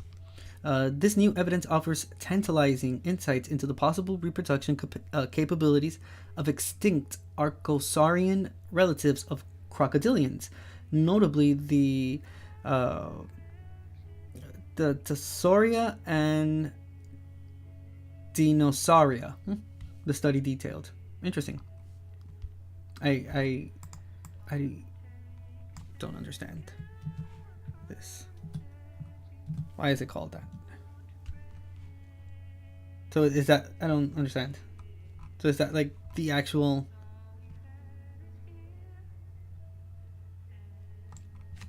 Okay, so it was a term. I am reading from ucmp.berkeley.edu. The Dinosauria. Okay, so the term Dinosauria was invented by Sir Richard Owen in 1842 to describe these fearfully great reptiles, specifically Megalosaurus, Iguanodon, and Hylaeosaurus, the only 3 dinosaurs known at the time. Okay, so it was just a... Okay, I thought that was a specific type of dinosaur, but no, that's just the name given to a diverse group of reptiles of the clade Dinosauria.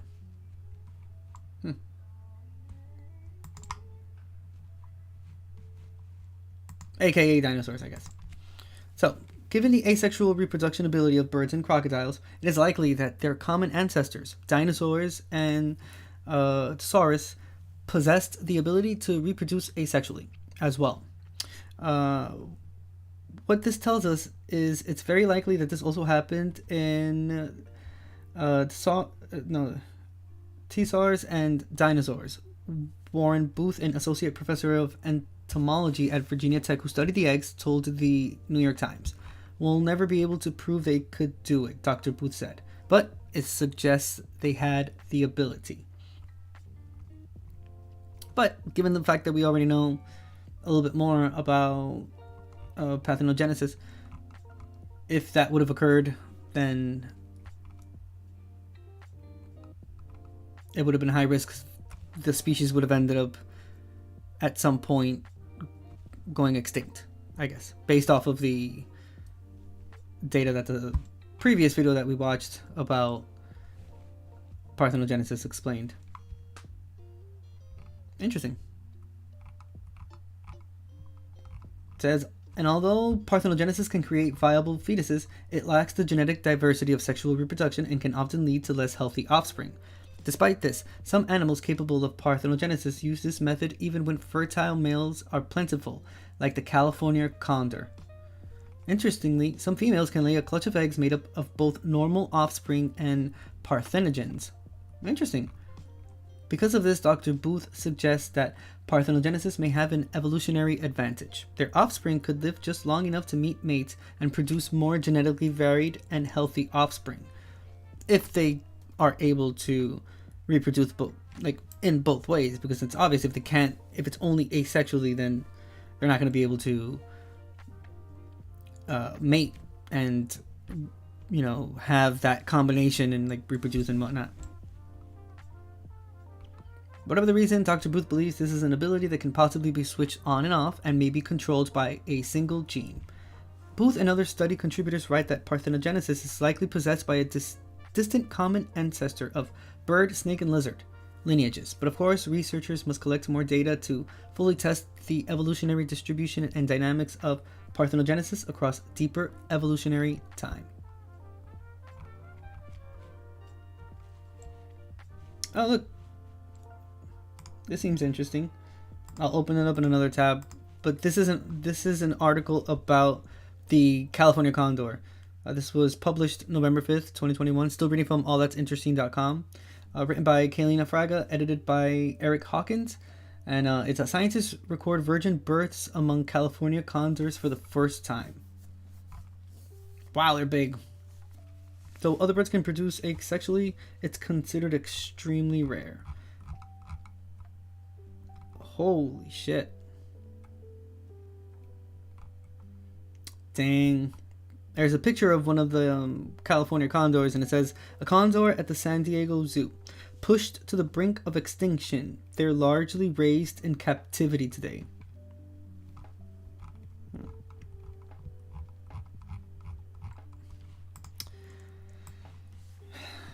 You guys already know how I feel about that. Fucking animal prison. For the entertainment and money making for some people, it's so weird, dude. Let's see. Is there anything about this condor that we could watch real quick?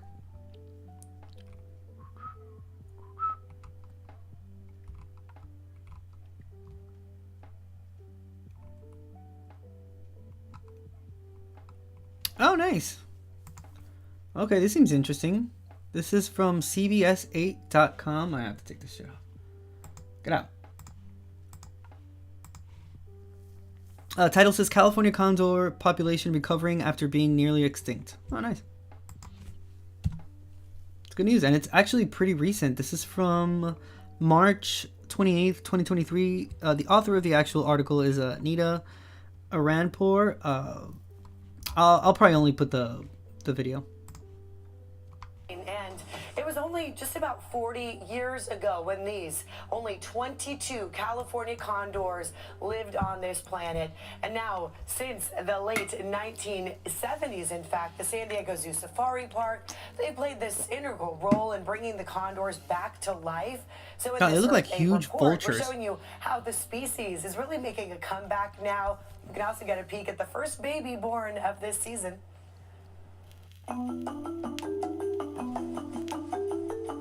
People may not praise them for their looks, We often get comments like, ooh, they're ugly, ooh, they're bald. And so some of us are like, hey, but we can certainly thank them for Damn, their my man ability took to his hat rid the off. planet of germs. a very acidic gizzard, so they could digest anthrax and botulism and salmonella and all sorts of nasty diseases. California condors, also considered New World vultures, eat only dead animals. In Africa, some communities call the vultures around there the soap of the savannah because they help clean up everything. But they can't handle the metal lead. Ron Webb, the San Diego Zoo Safari Park's lead wildlife care specialist, says hunters were shooting animals with lead bullets, and when condors would eat that carrion, they'd die of lead poisoning, which is why there were only 22 California condors in 1982. By the late 80s, the California Condor Recovery Program proved to the world this bird can be saved. One of the birds behind us, Moloko, 35 years ago this April, she was the only egg laid in the whole world. Was fertile and she hatched here, and so that kind of showed people that they could be bred in zoos. That bird, along with many others, have had plenty of babies since. In fact, we had a chance to see one of the newest babies at the San Diego Zoo Safari Park. Here's video of this one being born on March 13th, Oh. the first one of this season. Look at him. Check Oh on my the goodness. baby's progress. We had to stay quiet because they don't want the birds to know that humans are helping Dang it. them. In fact, this now fuzzy-looking bird was getting fed by a glove made to look like a condor. The bird was clearly hungry. We want to make sure that they're wild animals and not dependent on people once they leave. Okay, so no hugging them. It's hard not to, but yeah, we refrain. But there are cameras to watch them from afar. He's 3 days old today. He has It's about a 18 months to hatch an egg. He has a They can co- also live for up to 6 decades. he has a mouse pad with a picture of a condor on it, like the face of a condor. Yeah, that that shows a lot of enthusiasm towards his line of work, which is fucking great. More power to him. Probably means that he treats those animals very, very well. This is Ho. He's our oldest bird that we have here, 41 years old. And the Oh, and sorry, just really quickly, just a hearty fuck you to the hunters that were shooting the animals and with those lead bullets, and then the condors ended up eating it, and that wiped out a huge portion of their population. I mean, but then again, look how we treat each other as human beings. It's not very surprising that there are lots of human beings in this world that choose to do things to animals, because I don't understand. I guess this is some type of like god complex or whatever they feel like they can, or whatever the case may be. Would like, just a really hearty like, you can go fuck yourself. Especially, I'm a huge cat person, and plenty of videos on TikTok of people explaining situations that they've either been in or have seen the end result of it, of like human beings causing damage to animals and whatnot.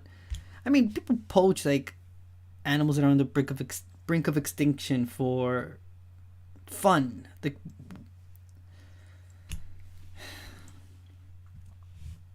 again, look how we treat each other as human beings, and I speak in a general sense because we're humans. So, we're not distinct. We're all human beings, yet look how we treat each other. It's crazy. So hunters doing this,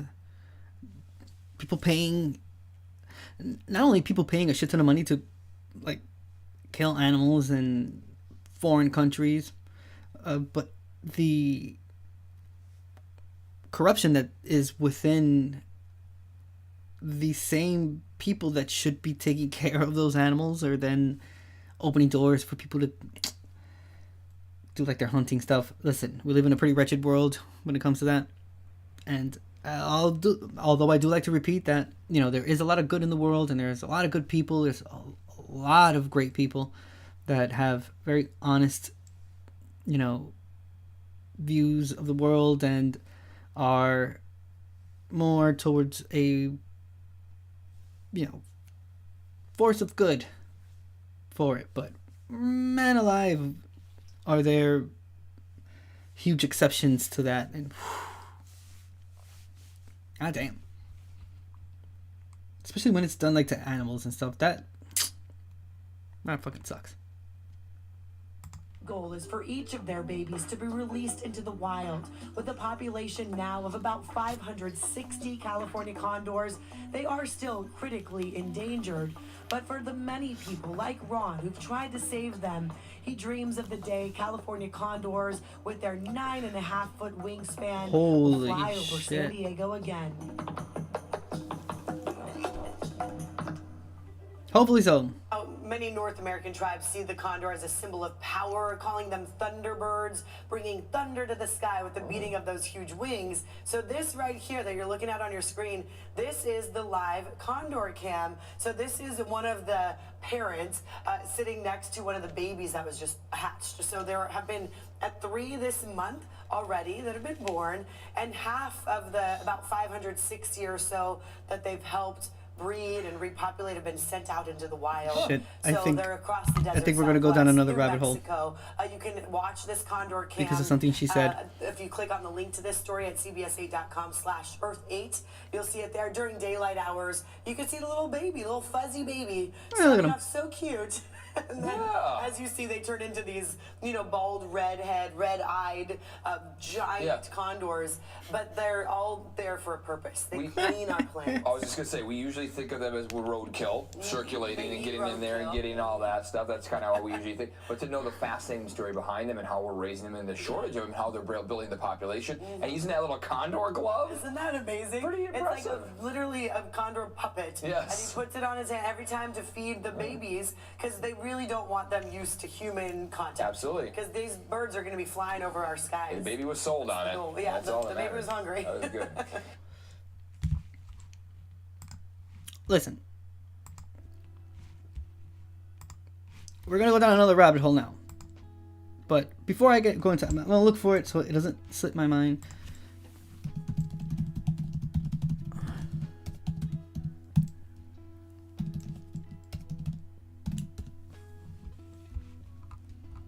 Okay, I wanted to put this because it's a famous animals used in mythology, because she had mentioned the condor being like it's seen like a thunderbird and whatnot. I think that's pretty interesting. But before I jump into that, real quickly, if you go to Yosemite,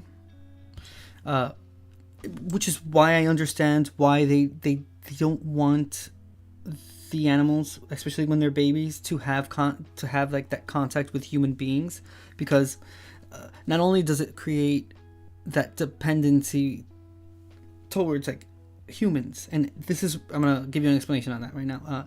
When you go to Yosemite, there are clear signs that say do not feed the bears. There are cages that have locks on them that's where you have to put your things in, because bears roam around there at night.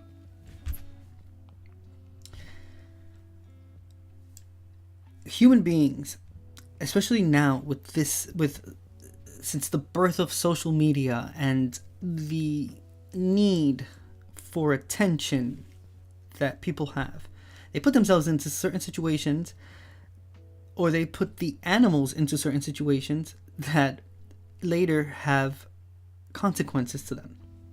So, speaking about the bears specifically, if you go to Yosemite, you'll notice that there are flyers that explain why you should not go anywhere near bears, let alone feed them. Because when you feed them, they understand that they can get food from you, and they will approach humans. You want to know what they do to those baby bears? Take a guess. Take a wild guess. What happens to that bear?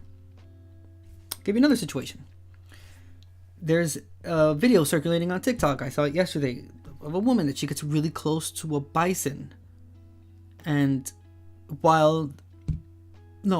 In that case, no. In that one, the one I saw two of them. The first one, the bison doesn't do anything to her. She just gets really, really close to it, and she starts taking selfies and like pictures of it and whatnot. The second video I saw, he gorges her. Like he lifts her. He leaves her pantless. That's how bad it is. And do you want to know what happened to that bison? Just take a wild guess. Take a wild guess what that the baby bear in Yosemite, the bears in and of itself of Yosemite, and that bison.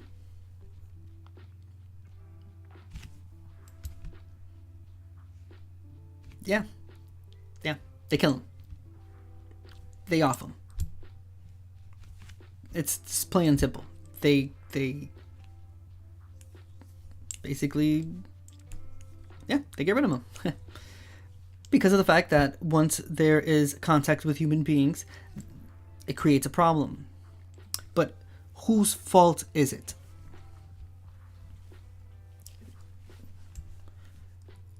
If they're clear signs, people don't fucking read. It's like, again, logic is escaping our fingertips, and it's literally written. You can read it. It says it. Don't feed the bears. There's a purpose. It's not because. Not only that, don't have, like, there shouldn't be any contact with wild animals. Period. Dude, people have gone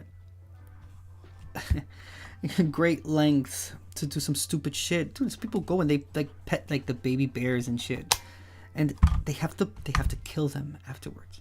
That is so sad. And those people go home and they just like, and it's a story that they tell, and an innocent animal had to be killed because you didn't follow the fucking rules. Because people have a problem with rules. They have a problem with it. It's like they get like jittery. You can't fucking follow the rules. Don't touch the baby bears. Don't feed them. Don't have contact with them. Yet it's like a thing that humans get. It's like, oh, what? Oh, I can't do that? What? Oh. And then it's the animal that has to suffer. And then if the animal does anything to them, it's the animal's fault. So you fuck and taunt the animal. And there's another one of a dude. He gets out of his car and he starts taunting a bison, and then he's surprised when the bison attacks him. It's like, bro, I don't know. These people have never seen National Geographic. They've never seen any of these TV shows. They've never seen any of this shit. Because let me tell you something. I've watched way too much Nat Geo for me to understand that wildlife should be respected. Like, you don't want to mess with that. Like, nah, I'm good. I'm okay. And I certainly want to put myself into situations where I would have to, encounter something like that. I went camping once in Yosemite, and dude, you could hear the rustling of the grass late at night, and it's pitch black there, so you know damn well those are bears that are going around there. So I don't know, man. It's like, again, whose fault is it? Is it the animal's fault? You did it. Like, that pisses me off so much, man. Listen, let me see if I can find that video because it's actually pretty interesting.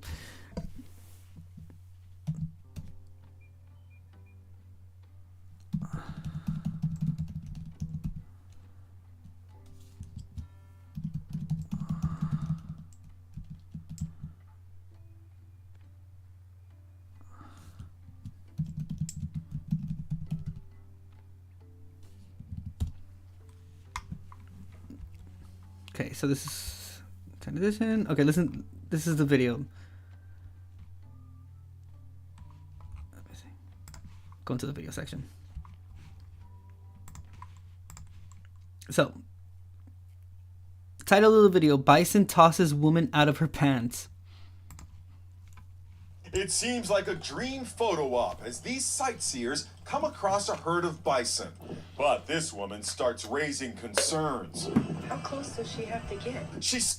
So there are even people, the person that's recording her says it. Like, why does she have to get that close? Again, I'll post a link for Patreon members, but dude, she's really close to them. And there's a herd of them. Like, it's not like one or two. In the image that I'm seeing right now, I can probably count like 30. And she's ridiculous. Like, no fear kind of close. No fear towards a herd of animals that can literally trample you to death. Dude, if that were to happen, they would literally leave this person completely unrecognizable. Like, there would be no part of this person that you would be able to, maybe like her hair and stuff like that. But if they all like start trampling, that's crazy. And again, this is wildlife. They don't. Yeah. Let's watch the rest of this video. My God. Seems fearless as she approaches the huge beasts. What the are you doing? Then it all goes horribly wrong. Yeah. Oh my God, it got her. Yeah. Oh my God. The woman is tossed around on the horns of one of the beasts. Oh my goodness, dude. She has no pants on? No, not anymore. Witnesses rush to help the stricken woman. She got too close. Yeah. There's a buffalo out there with that woman's jeans hanging from its antler.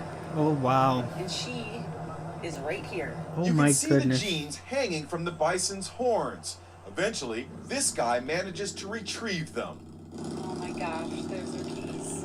We weren't sure if she was alive or if she was dead, but then she did finally move her hand a little bit as she was getting help. The accident at Custer State Park in South Dakota is the latest bison drama caught on camera.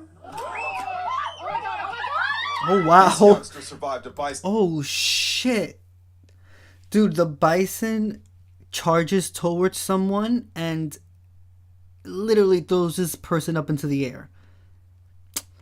It's an attack in Yellowstone last year. Holy and this shit. Yellowstone visitor actually started taunting one of the animals. Yeah, this is the one I was talking about. Oh God, no, I can't. Stop this nonsense. Okay, these are wild animals. Ron McGill of Zoo Miami. I think one of the things that makes bison so dangerous is that they don't really give you signs of getting agitated. You know, a cat will put its ears back, will snarl, and do something like that. A bison might be grazing and then in a split second turn on you. The woman in the South Dakota attack was airlifted to a hospital, but reportedly escaped serious injury. She's for sure lucky to be alive. Yeah, bro, that bison, he bison handled her. I'm not laughing about this situation, but the thing is, I mean, come on now. Come on, if they tell you it's wildlife, like if they tell you don't get close to wildlife and you do it willingly, then I mean it's your fault. So yeah, some people are gonna laugh at you. I'm gonna be one of those people that are gonna laugh at you because you were told. Like, why did you have to get so close? Everyone is, and they're all bikers and stuff like that. So even then, they're all at a safe distance, taking pictures, you know, recording, you know, and dude, those like bisons, and it was a buffalo, bro, like a buffalo with the woman's jeans hanging from his antlers, and you can see him like running away, and you can see like the jeans flapping from one of his sides, like one of the sides of his antlers. Yeah. And I don't get it. And then the other one that they showed there of the guy that he went out of his way to taunt a bison, and it's like the guy was explaining, you know, they don't show signs of feeling, you know, like they're gonna attack. They just attack, and that's it. And that's what happened.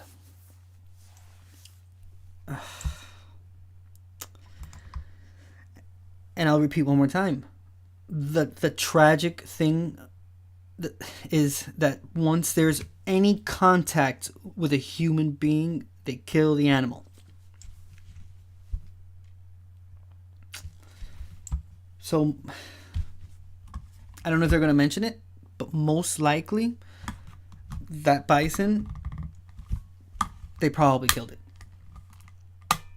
And that's that person's fault. That was airlifted, taken to a hospital. Oh my God.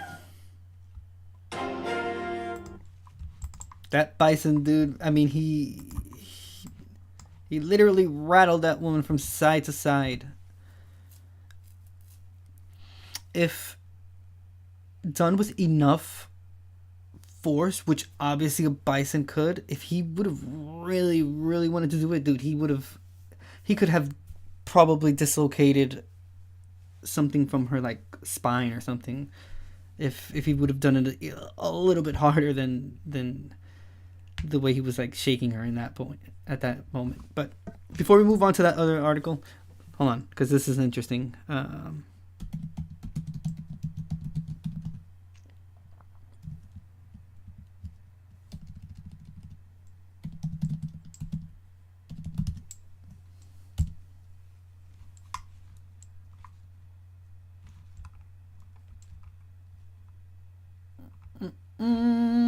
Wow, these videos are excessively long.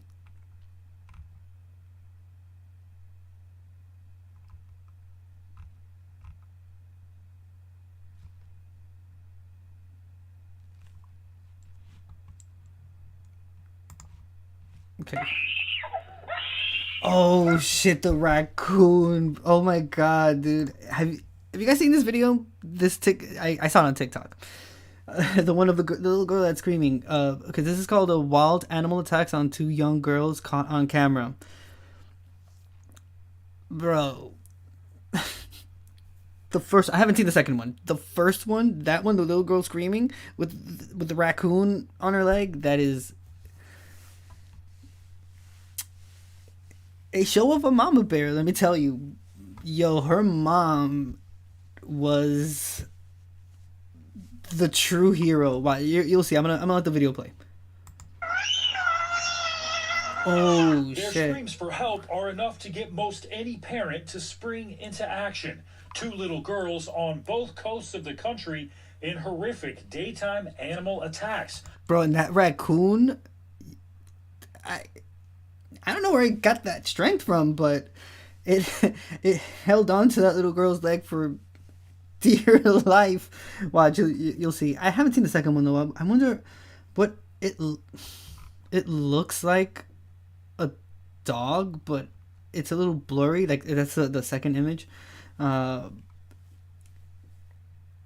Is it a wolf? I don't know. Let's see what the. Both of them caught on camera.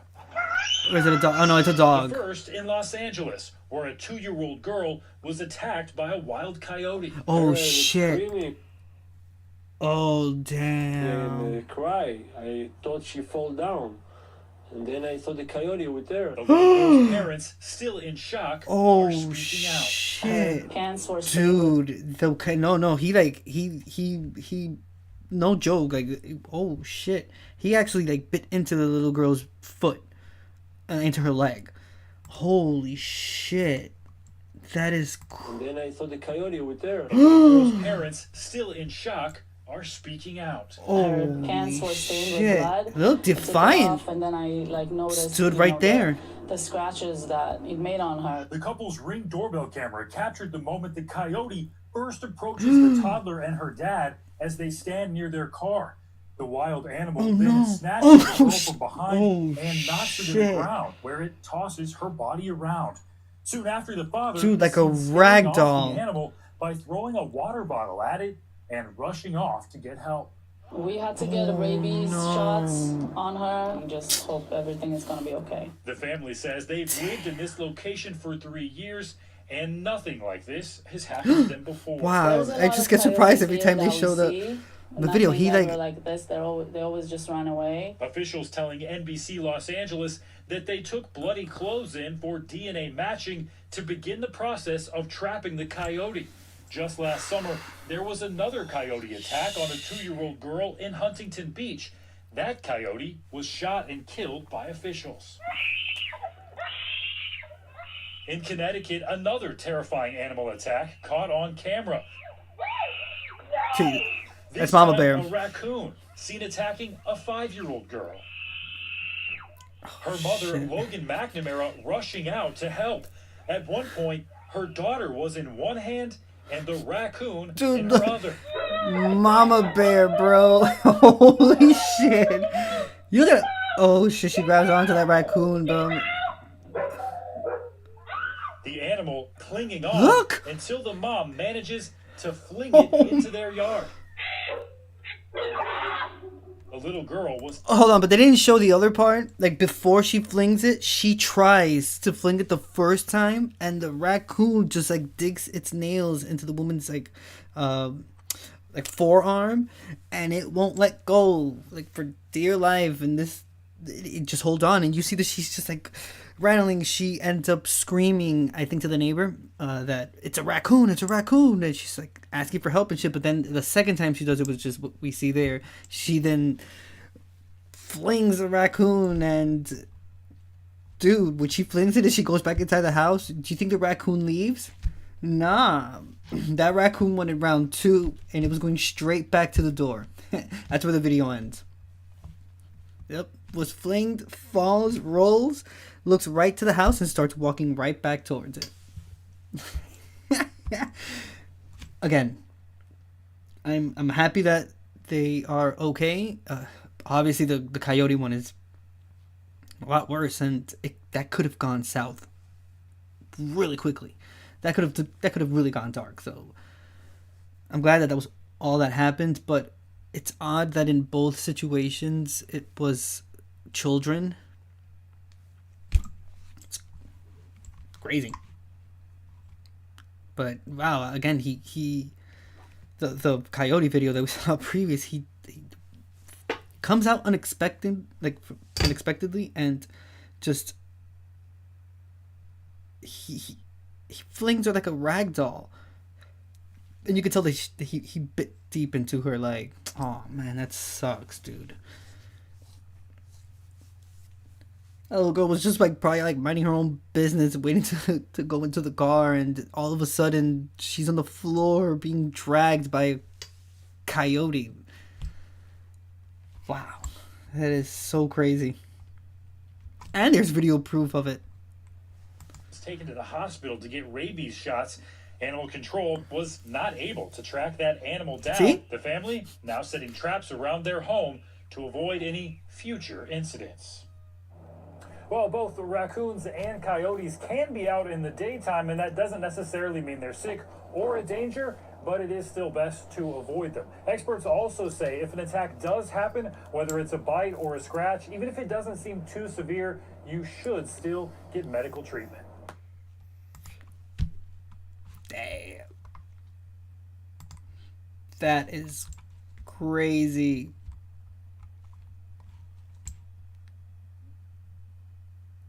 Is this an actual video?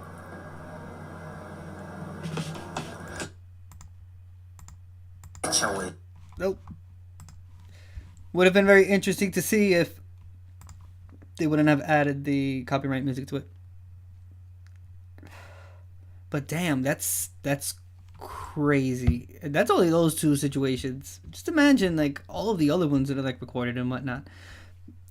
Obviously, those two circumstances, they didn't really do anything to the animals, and the animals came out of nowhere and attacked. So if we're able to consider that wildlife animals can do that to someone, then we should be able to understand that if we're going to a place where they habitat and that's kind of like their home,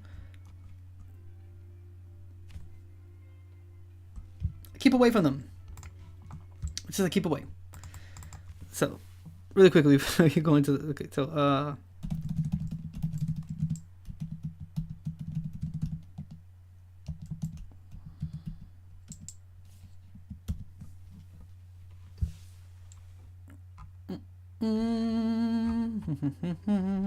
So I asked the question, what happens to wildlife animals if they attack humans? I mean, I already gave you the answer, but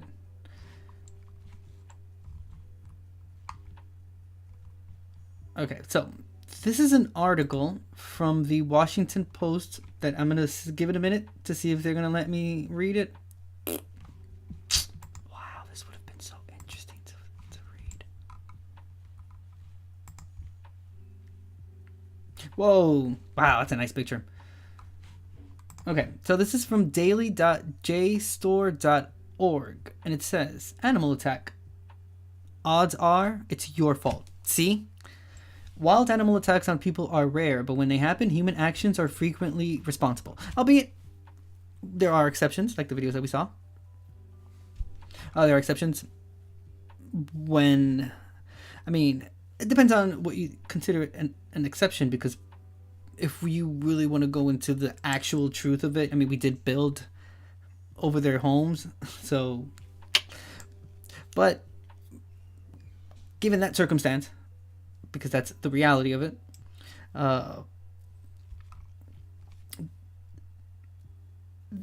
obviously, the exceptions, like the videos that we saw, where the animals attacked humans. I've mentioned it here before. I was terrorized by a bear for a while. I used to live up in the mountains, and I had a bear that would go through our trash every day. Like, we couldn't leave the thing outside. It didn't matter what we did. Like, we couldn't leave the bins out. We sealed them with, like, rope. Dude, that fucker would break through the sides of it. He didn't give two shits. And the worst part is that he would, the first few times, because we ended up having to stop putting the trash out because it was happening so much, and he would take the trash and just fucking leave it everywhere too, because on top of that, of course, he's an asshole. So at the beginning of it happening, when we were trying to figure out what was going on, we would always find the bins open, but there would be a line of trash just going into like the wooded area, because it's like foresty country portion of Northern California. It's a long time ago. And he did it for quite some time, obviously, until we stopped putting trash and the whole trash bin outside. But he destroyed one of them. We had to get another one. He clawed his way through the first trash bin. So yeah, there are a lot of exceptions. I mean, he never did anything to us physically, but basing it off the two videos that we just saw now, I mean, it does happen. There have been cases here in California of, I think there was one of a mountain lion that snatched a kid. I mean, they ended up taking the kid back, but the mountain lion followed the family like all the way out. So yeah, there are, occurrences, but let's read this article. And I do agree with the first thing it says. I mean, animal attack, odds are it's your fault. The bison video that we saw is a clear example of that. The bear example that I gave of Yosemite is a spot on, perfect example of it. And might I add that the picture used here of this lion, looking all fierce, is chef's kiss. Love it. If you're seeing it, like, wow, this is awesome. So this article is written by James McDonald, published March 15th, 2016. Quite some time ago. So it says, while animal attacks are rare, but when they happen, human actions are frequently responsible, according to a new study. Threatening acts like feeding bears or trying to take a selfie with a bear are clearly bad life choices, but more commonplace activities can be equally provocative. Walking with a dog off leash, hiking after dark, or leaving children unattended. Attacks have serious consequences, for they can be fatal for both human and animal. Fortunately, these situations can easily be prevented. It says, there is a surprisingly broad body of literature on animal attacks covering bears, cougars, coyotes, even gorillas. One especially robust study examined 110 years of fatal encounters with one of North America's most common predators, the black bear. The study noted that bear attacks have slowly increased in tandem with the growth of both human and bear populations. But fatal bear attacks are extremely rare, with 63 fatalities from 59 incidents in the past 110 years. However, the circumstances of attacks are not always what you might assume. Most attacks, it turns out, are the work of adult male bears acting in their capacity as predators. They sought out humans to eat. The victims did not in fact provoke these attacks in any way, and adults were just as likely to be victims as children, which is not the case with cougars, so keep your kids close. Contrary to popular belief, female black bears with cubs were not particularly dangerous, but female brown and grizzly bears with cubs are extremely dangerous. Keeping your distance from all bears is the best strategy. So, knowing bear behavior can also help avoid trouble.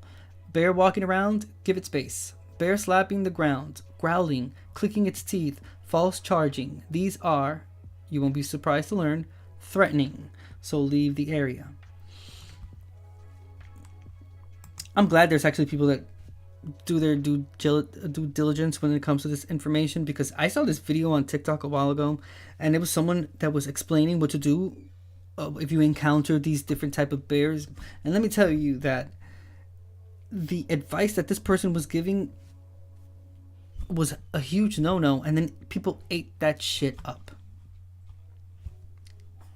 And nah, because someone stitched it that works for the like, it's like a bear conservatory thing, and they went into full detail that that is not the case. And surprisingly enough, one of the things that they mentioned was that, that doesn't, the like not taunting, but like trying to be loud and stuff, it doesn't work on all bears. And dude, there are some bears that will call your bluff, and there are plenty of movies out there that show in great detail a bear attack. So whilst I don't encourage people to look for those type of things, if you do want to know more of how it actually is, dude, there's plenty of information there that you can look for. And bears are no joke. Bears are definitely no joke. Let me tell you something. Bears smell fucking disgusting. They smell like death. It's like everything is raw, like raw meat and shit, and blood and garbage and shit. So yeah, when there's a bear around. So, bears on the hunt, however, will approach quietly and then rush a victim. Just so you understand the level of the chances of survival that you have if you try to outrun a bear.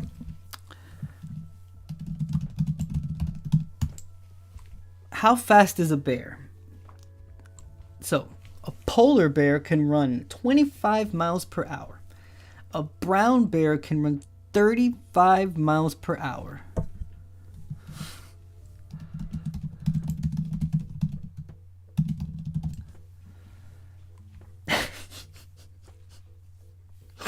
The fastest male runner runs 8 miles per hour.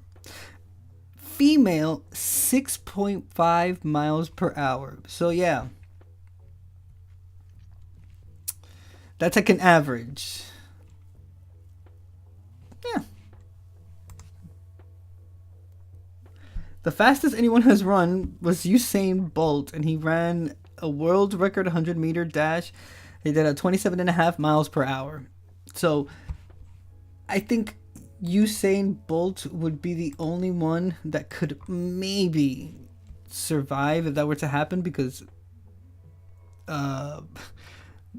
he could maybe outrun the polar bear by just like 2 miles per hour, give or take. But the brown bear, he wouldn't stand a chance. And this is supposed to be the world record of how fast a human being has ever gone. So yeah, I don't know about trying to go not face head to head with a bear, but like trying to outrun a bear, or doing the whole scare thing, and all that, and yeah.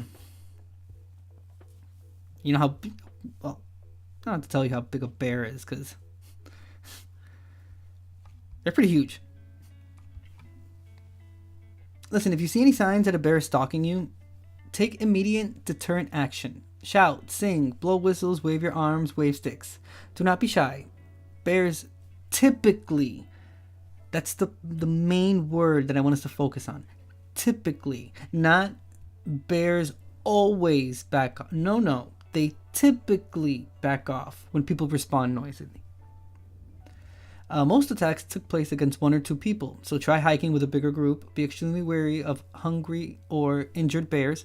Be especially careful with food and garbage. While the presence of food did not directly provoke any fatal bear attacks, food drew bears into areas where human contact becomes more likely. Ergo, contact with human beings, bears minding his own business, hungry, probably eats your food. If there's any type of contact with humans, then you already know what happens to that bear. The new study covers all large carnivores, but the same lessons apply to omnivorous bears. You can't successfully outrun large animals. Even a bear twice your weight. And running may provoke a chase response. So stand up and shout.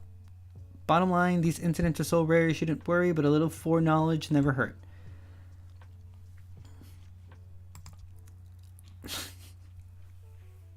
If you live in a state that has bears like that, this last part, like, these incidents are so rare you shouldn't worry, but a little foreknowledge never hurt, you know, can apply very well to the for example, California.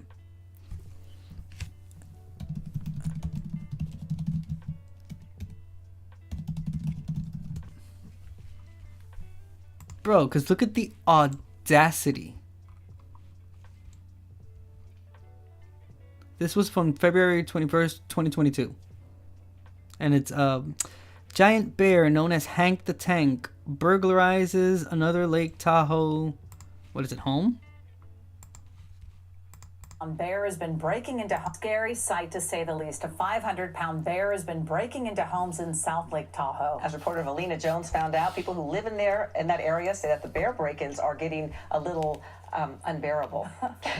A big I think we should do there. I'm tired of having to fear our lives, quite frankly, because of what a bear may or may not do.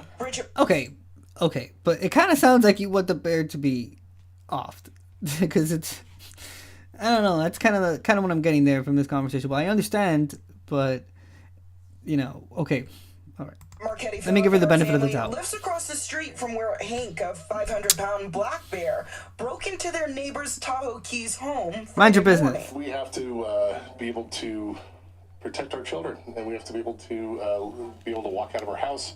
John Barrett and Philip share a family house in the neighborhood and are teaching their kids bear safety after years of seeing them in their neighborhood and backyard. It's really scary because we used to be able to go on like walks and bike rides by ourselves, but it's become like a bigger problem. So now we bring the bear horns whenever we go on walks or bike rides. South Lake Tahoe police found Hank inside a house after he got in through the window. Look at the Neighbors size say of that this thing. is the second time he's broken into the same house. Police had to scare him away. I went to the front door, banged on the front of the house. Nicknamed Hank the Tank, Department of Fish and Wildlife have been trying to track and trap him with 38 homes already damaged in the area. These are neighborhoods and there's a lot of people. My man's on a around, roll. Traffic, cars, so we have to do this in a way that's safe for both the public and the bear itself. I've been in town 40 years, but I tell you what, I've been locking my doors recently and I've never done that. The more we don't feed them, the more that this isn't going to be the case. A bear. Yo, you know how ignorant that sounds? You can tell that this person has never seen a true crime case. You can tell that this person is oblivious to what happens. Because if you are a true crimer, you know damn well you're supposed to be locking your doors. Like,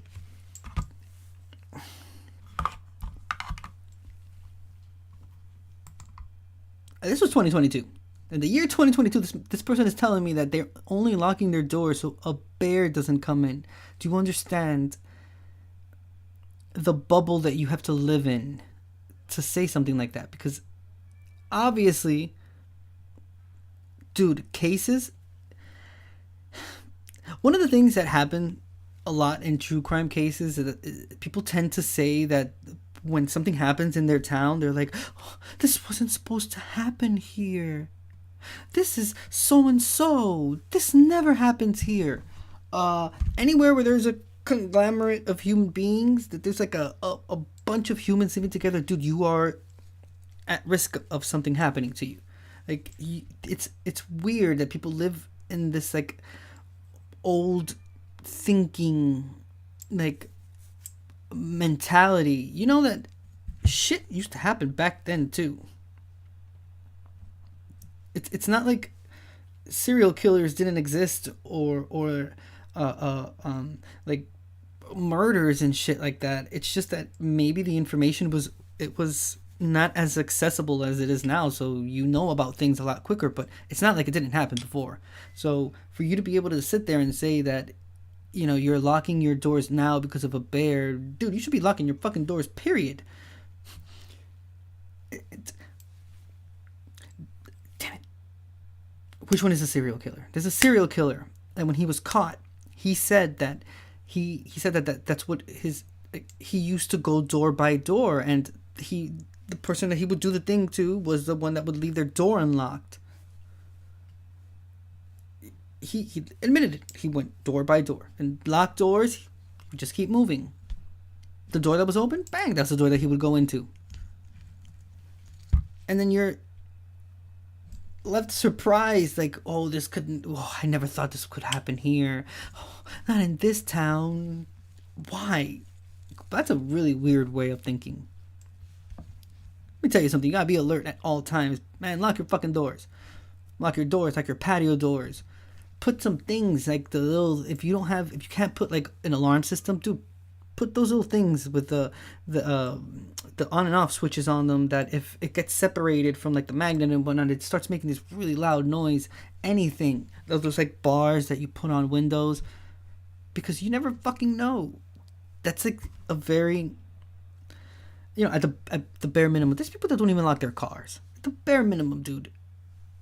People will get into your car in your own parking. It happened to fucking me.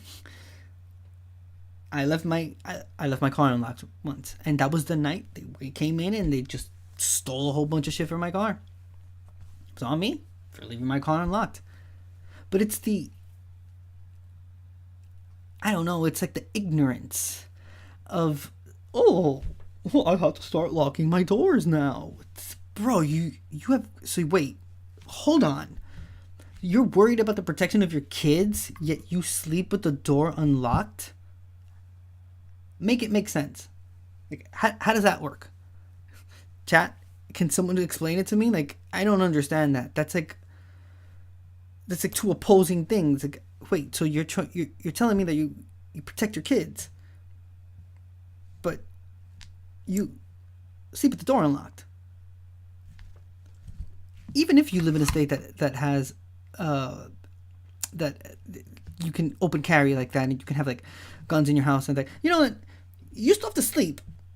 And if you leave your door unlocked while you sleep, you're just giving an open invitation to someone to just go into your house. By the time you're able to react, to grab that gun that you're going to grab, to be able to do something to someone, you could already be dead. So, I don't know, man. That's just a weird way of thinking, and it's like very detached from reality, and you can't pee on my leg and tell me it's raining. So you can't make that make sense to me. Like, that's illogical. And it's a shared thought, especially in small towns. They think that it'll never happen to them, and again, they're surprised when it does. That's why you have to be preventive. You have to do things beforehand, because you never fucking know.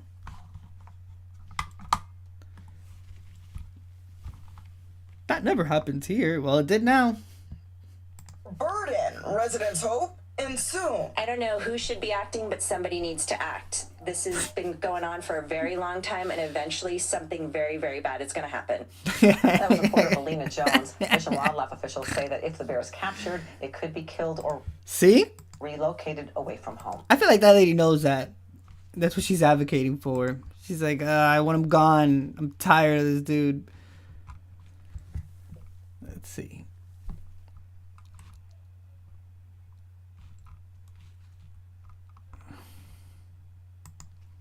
A Colorado Springs man wakes up, finds his home. So this one is called "A Bear Breaks into House as Owner Sleeps, Forages for 6 hours." Broken into, and it's just trash. At that point, he's a guest. Checked out his surveillance tapes. And this is what he found. A massive bear wandering around his home for 5 hours. Walked around the house. He checked every vacant room. Oh, every door that was open. okay, but I don't think he was there though. The bear also. Oh no, entered the as kitchen. owner He sleeps. opened the fridge. Look at this. He ripped cabinet doors off their hinges, and the bear got inside through a window that was just cracked enough. Parks and Wildlife say this isn't the first time the bear has gone inside a home in the area. So after considering several options, they did end up having to put this guy down. This bear, unfortunately, reached the point that if we would have trapped it, tagged it, and relocated it, we don't know what it would have happened, and so Dude, we didn't want to put anybody into danger. We're gonna be left without animals. We're gonna be left without wildlife if this continues the way it goes. You see? You see? But did you catch a little detail? Catch the detail that they left the window open. They left the window slightly open. Just lock your shit. It's that ignorance. It's that. It was a bear in this case. What if it would have been someone else, like an actual human being that's out there to do harm? Open invitation.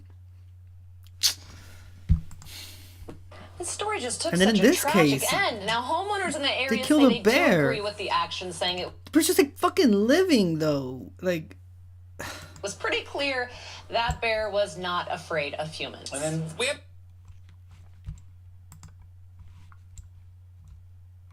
That's crazy.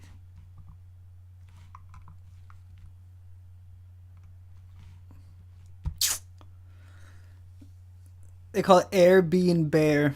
A bear caught on surveillance breaking into home. I'm just gonna click on it because I like what it said. Oh shit, dude. Hello? Is there anyone here? Hey. I'm gonna mosey in. Check it out. Let's see what's up. It doesn't seem like there's anyone home.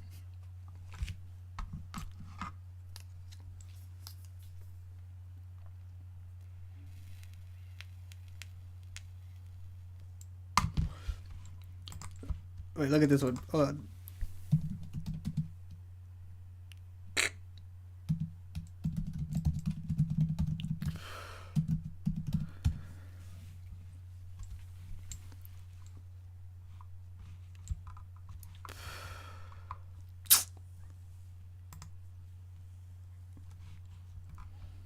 Bro.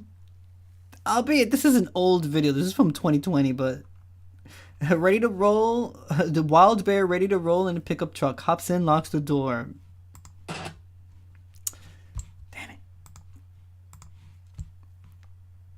it.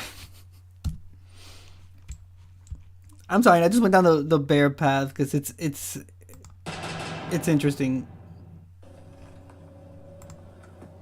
Look at the bear. Oh my God.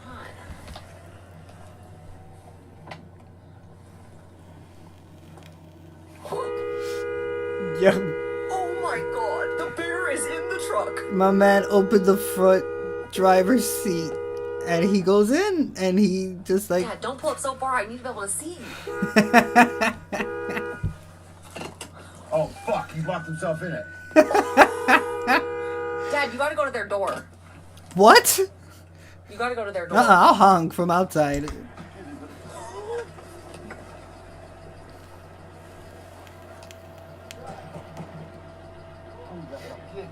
Can you hear him banging on the... Oh, he came out of the driver's seat. Uh-oh, there he goes. Oh my god.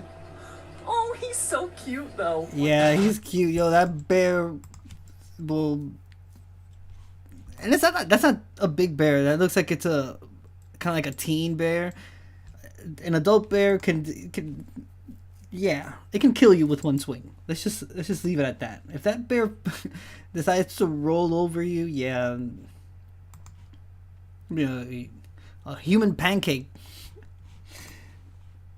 Wow, but yeah, that's a little bit of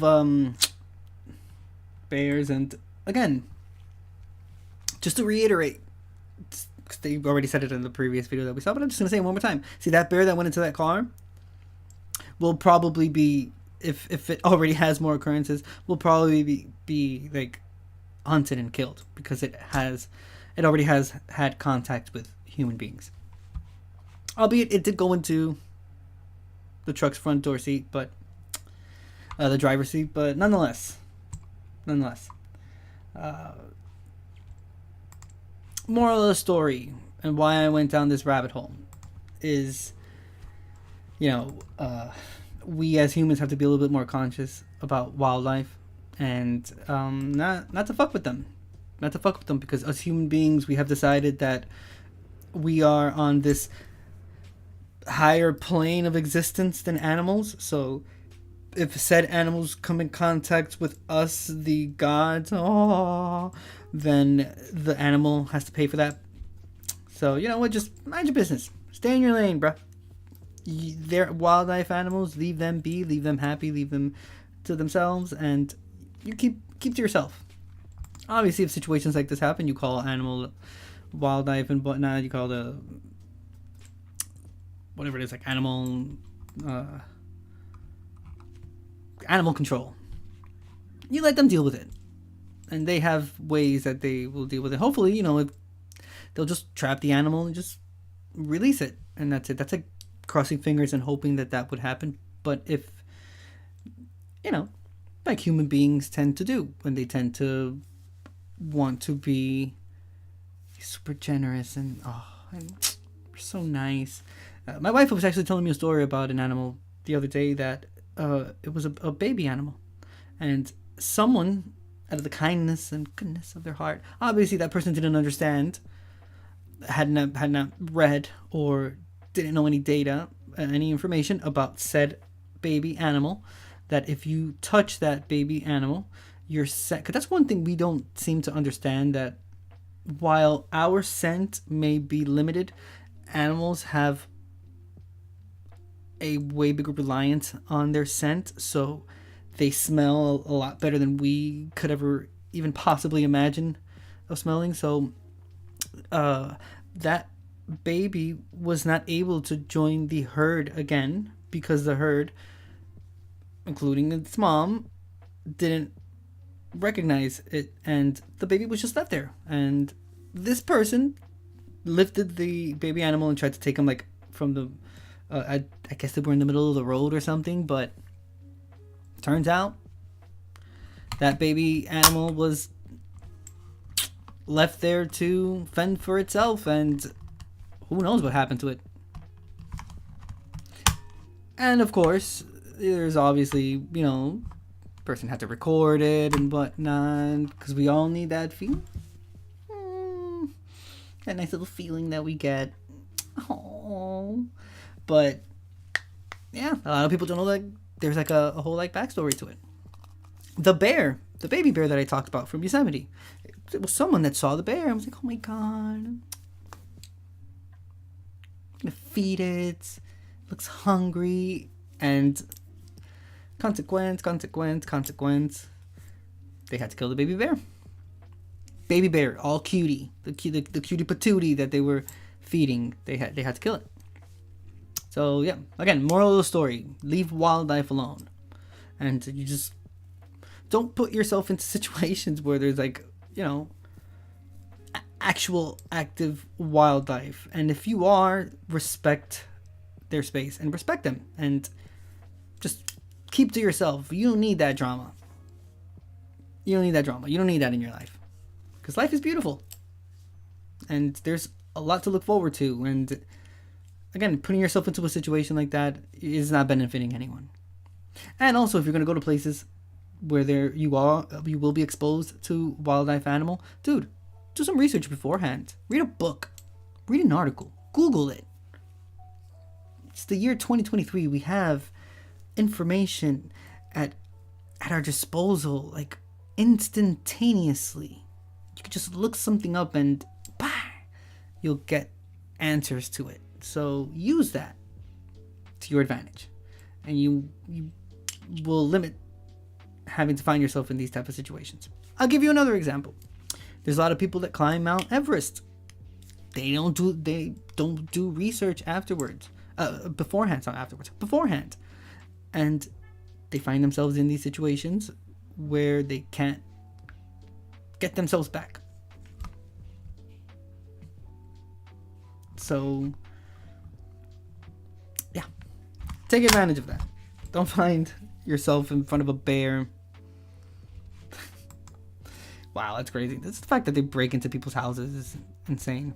I was going to jump into animals and mythology, but you know what? I'll leave this open and we'll jump into this tomorrow. I am going to do random topic day tomorrow, but we'll start with this first and I'll read about it. Hopefully, crossing fingers, maybe we'll get a folklore, a mythology that I have in that jar. Crossing fingers. That's the hope I have, because we still have not been successful in that. But yeah, I'll start with this. I'm thoroughly hungry. It is lunchtime here, and I'm going to start the process of feeding myself. This was amazing. Thank you very much for everyone that stopped by. I really appreciate it. Such a great episode. Learned a whole lot. Man, science is amazing. The more you know, the better. And again, there's so much information out there. So much information out there that at our disposal. And like today, we learned about, parthenogenesis. And while the question was never answered, we can still guess, because of the information that we have, that if indeed a human female were to have an asexual reproduction, there's a very, very, very high chance that it would be, in layman's term, a genetically cloned individual, basically, and most likely she would be female, passing on in the same chromosomes, because that's what happens with asexual reproduction in animals. And we also learned a whole bunch of animals that do have both sexual and asexual, and those that only have asexual. Like the crocodile, 14 eggs, bro. That Komodo dragon as well. It's crazy. Albeit it does come with its own downside, I guess. That's what we were reading about in the Mueller. Pretty interesting. All that is tons of fun. That's what we do here in the King Angel Show. Man, I'm so happy I'm able to do this. And I'm able to fall into the category of curiosity and learning things and knowledge and just finding things out. Man, I enjoy this very, very much. This is what I should have been doing from the very beginning. But nonetheless, here we are. I'm happy to be here as always. I'll see you guys tomorrow. Random topic day. You know where to find me. All across social media. You can scan this QR code and it'll take you to my link tree. That will make available for you all of the links you can use to see my live streams, watch my videos. There's a Discord link there as well, and all the socials: Instagram, Facebook, TikTok, Twitter. You can always use your Amazon Prime here on Twitch. That will help me out immensely. If not, just follow me on Twitch. It'll notify you when I go live, and that way you won't miss a live stream. You can also subscribe to my YouTube channel. You can like my videos, comment on them, let me know what you think. Share it out to your loved ones. And if you want to further support me, I have a Patreon you can join. It's $2 a month. Right now I have a 7-day free trial that you can check out. Let me know what you think. If you like what I'm offering, past episodes, audio versions of them, review videos that are exclusive to Patreon members, Discord channels, etc., then you can subscribe and become a full Patreon member, which would help me out immensely.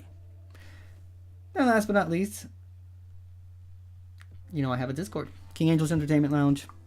We watch movies, album listens, documentaries, a little bit of everything. We can continue the conversation there. Maybe today we'll watch something about mythology. I just love the subject so much. And there's just so many different countries that have their own different folklore and mythology and so many different things that, it's just so amazing. Oh, what a time to be alive that we have all of this at our disposal. And so many people that are willing to share the information, talk about it. So many people that are able to create great content and videos about those different type of subjects. Fuck, you get to learn and you get to be entertained at the same time? All in one show? All in the King Angel show? Bro. Come on now. So follow me. Subscribe to my channels. Join the Discord. I have it all and I'll be adding more things to it. And I mean in a general sense. Other socials when they start popping up. Different platforms depending on what platform it is. Dude, I am here for a good time, not a long time.